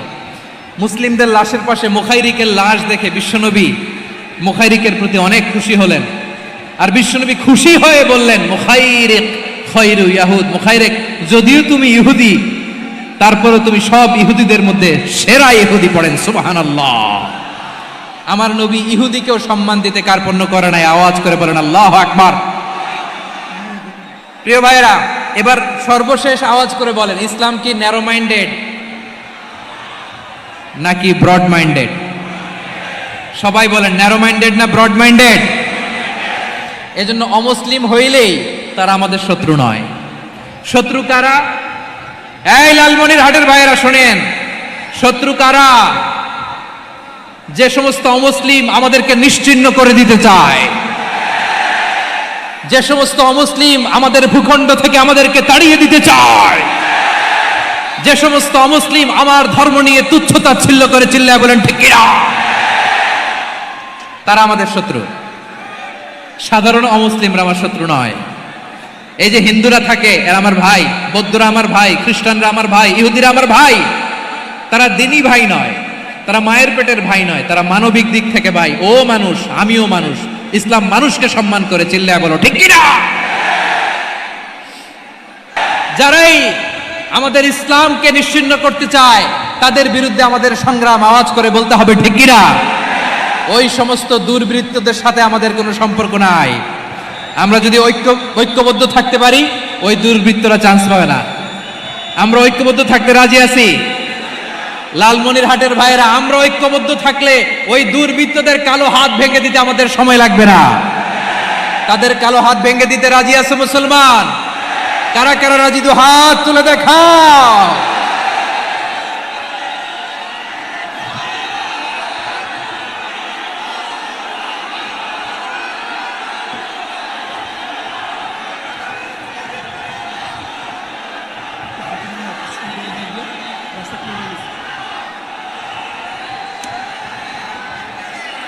আমার প্রাণ প্রিয় লালমনিরহাটের ভাইয়েরা, শত্রু কাফের আর অশত্রু কাফেরের মধ্যে পার্থক্য আছে না নাই? আবু তালেবও মুশরিক, আবু জাহেলও মুশরিক, কিন্তু দুই মুশরিকে পার্থক্য আছে না নাই? আবু তালেব নবীর চাচা, মুশরিক, মারা গিয়েছে মুশরিক অবস্থায়, কিন্তু আজীবন আমার নবীকে আগলে রেখেছে, আমার নবীকে সাপোর্ট করেছে, ভালোবেসেছে। আবু জাহেলও মুশরিক, মারা গিয়েছেও মুশরিক হিসেবে, আজীবন আমার নবীর বিরুদ্ধাচরণ করেছে। আবু জাহেলের শক্তি, সামর্থ্য, স্ট্র্যাটেজি, প্ল্যান সব আমার নবীর বিরুদ্ধে ছিল। আবু জাহেলের কারণে একটা দিন শান্তিতে আমার নবী মক্কায় ঘুমাতে পারে নাই। চিল্লায়া বলেন ঠিক কিনা। এজন্য রব্বুল আলামিন বলেন লা ইয়ানহাকুমুল্লাহু আনিল্লাযীনা লাম ইউকাতিলুকুম ফিদ-দীনি ওয়া লাম ইখরিজুকুম মিন দিয়ারিকুম আন তাবাররুহুম ওয়া তুকসিতু ইলাইহিম ইন্নাল্লাহা ইউহিব্বুল মুকসিতিন।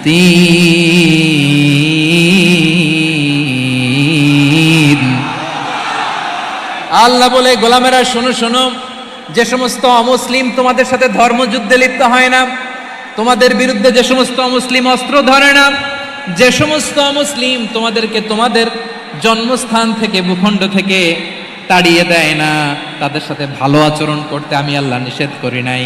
তাদের সাথে সদাচরণে কোনো নিষেধাজ্ঞা নাই, বরং তাদের সাথে সদাচরণ করো, এটাই আমি আল্লাহ চাই। তাহলে আমার যে অমুসলিমরা আমাদের সাথে শত্রুতা করে না, তুচ্ছতাচ্ছিল্য করে না, আমাদের ভূমি থেকে আমাদেরকে উচ্ছেদ করতে চায় না, আমাদের বিরুদ্ধে অস্ত্র ধরে না, ওই অমুসলিম ভাইদের সাথে আমাদের কোনো দ্বন্দ্ব আছে? কোনো বিরোধ আছে? বরং আছে ভালোবাসা। বরং আছে কি? এই ভালোবাসা দিয়ে আমরা বিশ্ব জয় করব। রাজি আছে মুসলমান? আমাদের পুঁজি ভালোবাসা। আমাদের পুঁজি কি? এবার আওয়াজ করে বলেন আমার এই পুরো আলোচনা থেকে the religious coexistence, peaceful coexistence, শান্তিপূর্ণ সহাবস্থান, কমিউনাল হারমোনি, এই সাম্প্রদায়িক সম্প্রীতি, এই আলোচনা থেকে কি বুঝলেন? ইসলাম কি ন্যারো মাইন্ডেড না ব্রড মাইন্ডেড? এই ব্রড মাইন্ডেড হৃদয় নিয়ে, ভালোবাসা দিয়ে আমরা বিশ্ব জয় করতে চাই। রাজি আছেন? আল্লাহ কবুল করুক। আমরা সবাই পড়ি আমিন। লালমনিরহাটের জেলা স্টেডিয়ামে আমার প্রিয় মায়েরা, বোনেরা, আপনাদের জন্য একটা হাদিস বলে শেষ করব। বিশ্বনবী বলেন, আমার মায়েরা খেয়াল করে শুনুন, বিশ্বনবী আপনাদের উদ্দেশ্য করে বলেন, আল মারআতু ইযা সাল্লাত খামসাহা ওয়া সামাত শাহরাহা হাফিজাত ফুরুজাহা আতাআত বা'লাহা ফালতাদখুল মিন আইয়ি আবওয়াবিল জান্নাতি শাআত। বিশ্বনবী বলেন, ও রমণীরা, ও নারীরা, যে সমস্ত নারী এই 4টা কাজ করবে, এই 4টা কাজের গ্যারান্টি দিবে, তাদেরকে জান্নাতের 8টা দরজার গ্যারান্টি দেয়া হবে। কি 4টা কাজ? 1 নাম্বার, আল মারআতু ইযা সাল্লাত খামসাহা, যে নারী 5 ওয়াক্ত নামাজ পড়ে। কি করে? জেলা স্টেডিয়ামে অবস্থানরত আমার নারীরা, বোনেরা, বিশ্বনবী আপনাদেরকে 4টা কাজের কথা বলেছেন, খুব বেশি না। 4টা করলে 8 জান্নাতের দরজা সব খোলা। কোনটা দিয়ে যাবেন? যেটা দিয়ে মনে চায়। 1 নাম্বার 5 ওয়াক্ত নামাজ। আমার বোনেরা জোহরের নামাজ পড়তে পড়তে এটা আসরে নিয়ে যায়, আসর পড়তে পড়তে এটা মাগরিবে নিয়ে যায়। এরকম আসরা নাই? লালমনিরহাটে হয়তো নাই। আমার বোনেরা এটা করবেন না। ইন্নাস সালাতা কানাত আলাল মুমিনিনা কিতাবাম মাওকুতা, সময় মতো পড়বেন। সামাত শাহরা, রমাদানের রোজাগুলো রাখবেন। হাফিজাত ফুরুজাহা, যে নারী তার চরিত্রকে হেফাজত করে, তার প্রাইভেট হেফাজত করে, তার লজ্জাস্থান হেফাজত করে। ও মায়েরা, আপনার এই গর্ভ যে কত দামি আপনি জানেন না। আপনার এই গর্ভ থেকে জন্মাবে আগামীর সালাহুদ্দিন আল আইয়ুবী। আপনার গর্ভ থেকেই জন্মাবে ইমাম আল মাহদি আল মুনতাযর। আপনার পেট থেকে জন্মাবে আবু সাইদের মতো বীর সৈনিক। আপনার পেট থেকে জন্মাবে মুগ্ধের মতো বীর মুজাহিদ। আপনি জানেন না কে আসবে আপনার পেট থেকে। সময়টাকে কাজে লাগান, ইসলামকে বুঝেন, মানেন, আমাদের ইসলামিক লেকচারগুলো শোনেন। আমরা যে বার্তাগুলো, ইনস্ট্রাকশনগুলো, দিক নির্দেশনাগুলো আপনাদের খেদমতে রাখি, এগুলো মেনে চলুন। আপনিই পারেন আপনার ঘরটাকে জান্নাতের টুকরা বানাতে। একটা family, it's a very big institution and you are the MD, the managing director of this institution. চিল্লায় বলেন ঠিক কিনা? চাইলেই পারেন ঘরটারে জান্নাতের টুকরা বানাতে। 5 ওয়াক্ত সালাত, রমাদানের রোজা, নিজের চরিত্রের হেফাজত, ও আতাআত বালাহা, স্বামীর আনুগত্য। এটাতে অনেকে ভুল করে থাকে। হায় রে আমার বোনেরা, স্বামীর আনুগত্যকে এটা নিজের অপমান মনে করবেন না। আপনার স্বামী আপনার সবচেয়ে বড় গার্ডিয়ান, তিনি আপনার সবচেয়ে ভালো চায়। নারী কখনো গার্ডিয়ানশিপের বাইরে থাকতে পারে না। হয় আপনি বাবার গার্ডিয়ানশিপের ভেতরে, বাপ না থাকলে ভাই আপনার গার্ডিয়ান, ভাই না থাকলে চাচা গার্ডিয়ান, বিয়ের পরে আপনার স্বামী আপনার গার্ডিয়ান। শরিয়া সম্মত স্বামীর আদেশগুলো আপনি মেনে চলবেন, কিন্তু শরিয়া বিরুদ্ধ কোনো আদেশ মানতে আপনি বাধ্য নয়। আওয়াজ করে বলুন সবাই ঠিক কিনা? এই 4টা কাজ যদি কোনো নারী করে, বিশ্বনবী বলেন জান্নাতের 8টা দরজা খোলা। তোমার যেটা দিয়ে মনে চায় সেটা দিয়ে জান্নাতে তুমি এন্ট্রি নিতে পারবা। আমরা এখানে লালমনিরহাটের সোহরাওয়ার্দী ময়দানে আজকে যেমন একত্রিত হতে পারলাম, আল্লাহর জান্নাতেও যেন একত্রিত হতে পারে। আল্লাহ তুমি তৌফিক দান করো।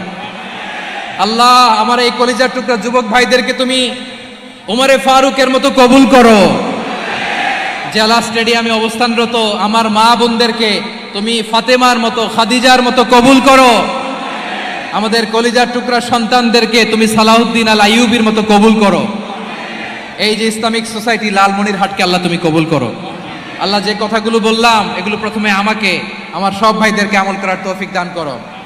রব্বানা ظلمنا أنفسنا وإن لم تغفر لنا وترحمنا لنكونن من الخاسرين ربنا آتنا في الدنيا حسنة وفي الآخرة حسنة وقنا عذاب النار رب العالمين আরশের মালিক, লক্ষ লক্ষ তাওহীদি জনতা দুনিয়ার কোনো কিছুর আশায় নয়, দুনিয়ার কোনো কিছুর জন্য নয়, তোমার কোরআনের প্রেমে, ইসলামের প্রেমে হাজির হয়েছে। আল্লাহ আমার ভাইদেরকে কবুল আর মঞ্জুর করে দাও। ইসলামের জন্য এই গণজোয়ার, এই উচ্ছ্বাস, এই এনার্জি শক্তিগুলোকে আগামীর ইসলামের জন্য কবুল আর মঞ্জুর করে নাও। গাড়িতে করে, হুন্ডায় চড়ে, সাইকেল দিয়ে, রেল লাইন দিয়ে, রেলে চড়ে চড়ে লক্ষ লক্ষ ভাইয়েরা বিভিন্ন জেলা থেকে আজকের এই ঐতিহাসিক লালমনিরহাটের প্রোগ্রামে যারা জয়েন করলো, নিরাপদে তুমি আবার তাদেরকে গন্তব্যে পৌঁছে দিও। রব্বানা تقبل منا إنك أنت السميع العليم وتب علينا يا مولانا إنك أنت التواب الرحيم سبحان ربك رب العزة عما يصفون وسلام على المرسلين والحمد لله رب العالمين وجعل آخر كلامنا عند الموت لا إله ইল্লাল্লাহু মুহাম্মাদুর রাসূলুল্লাহ সাল্লাল্লাহু আলাইহি ওয়াসাল্লাম। আমার মোবাইল কোথায়?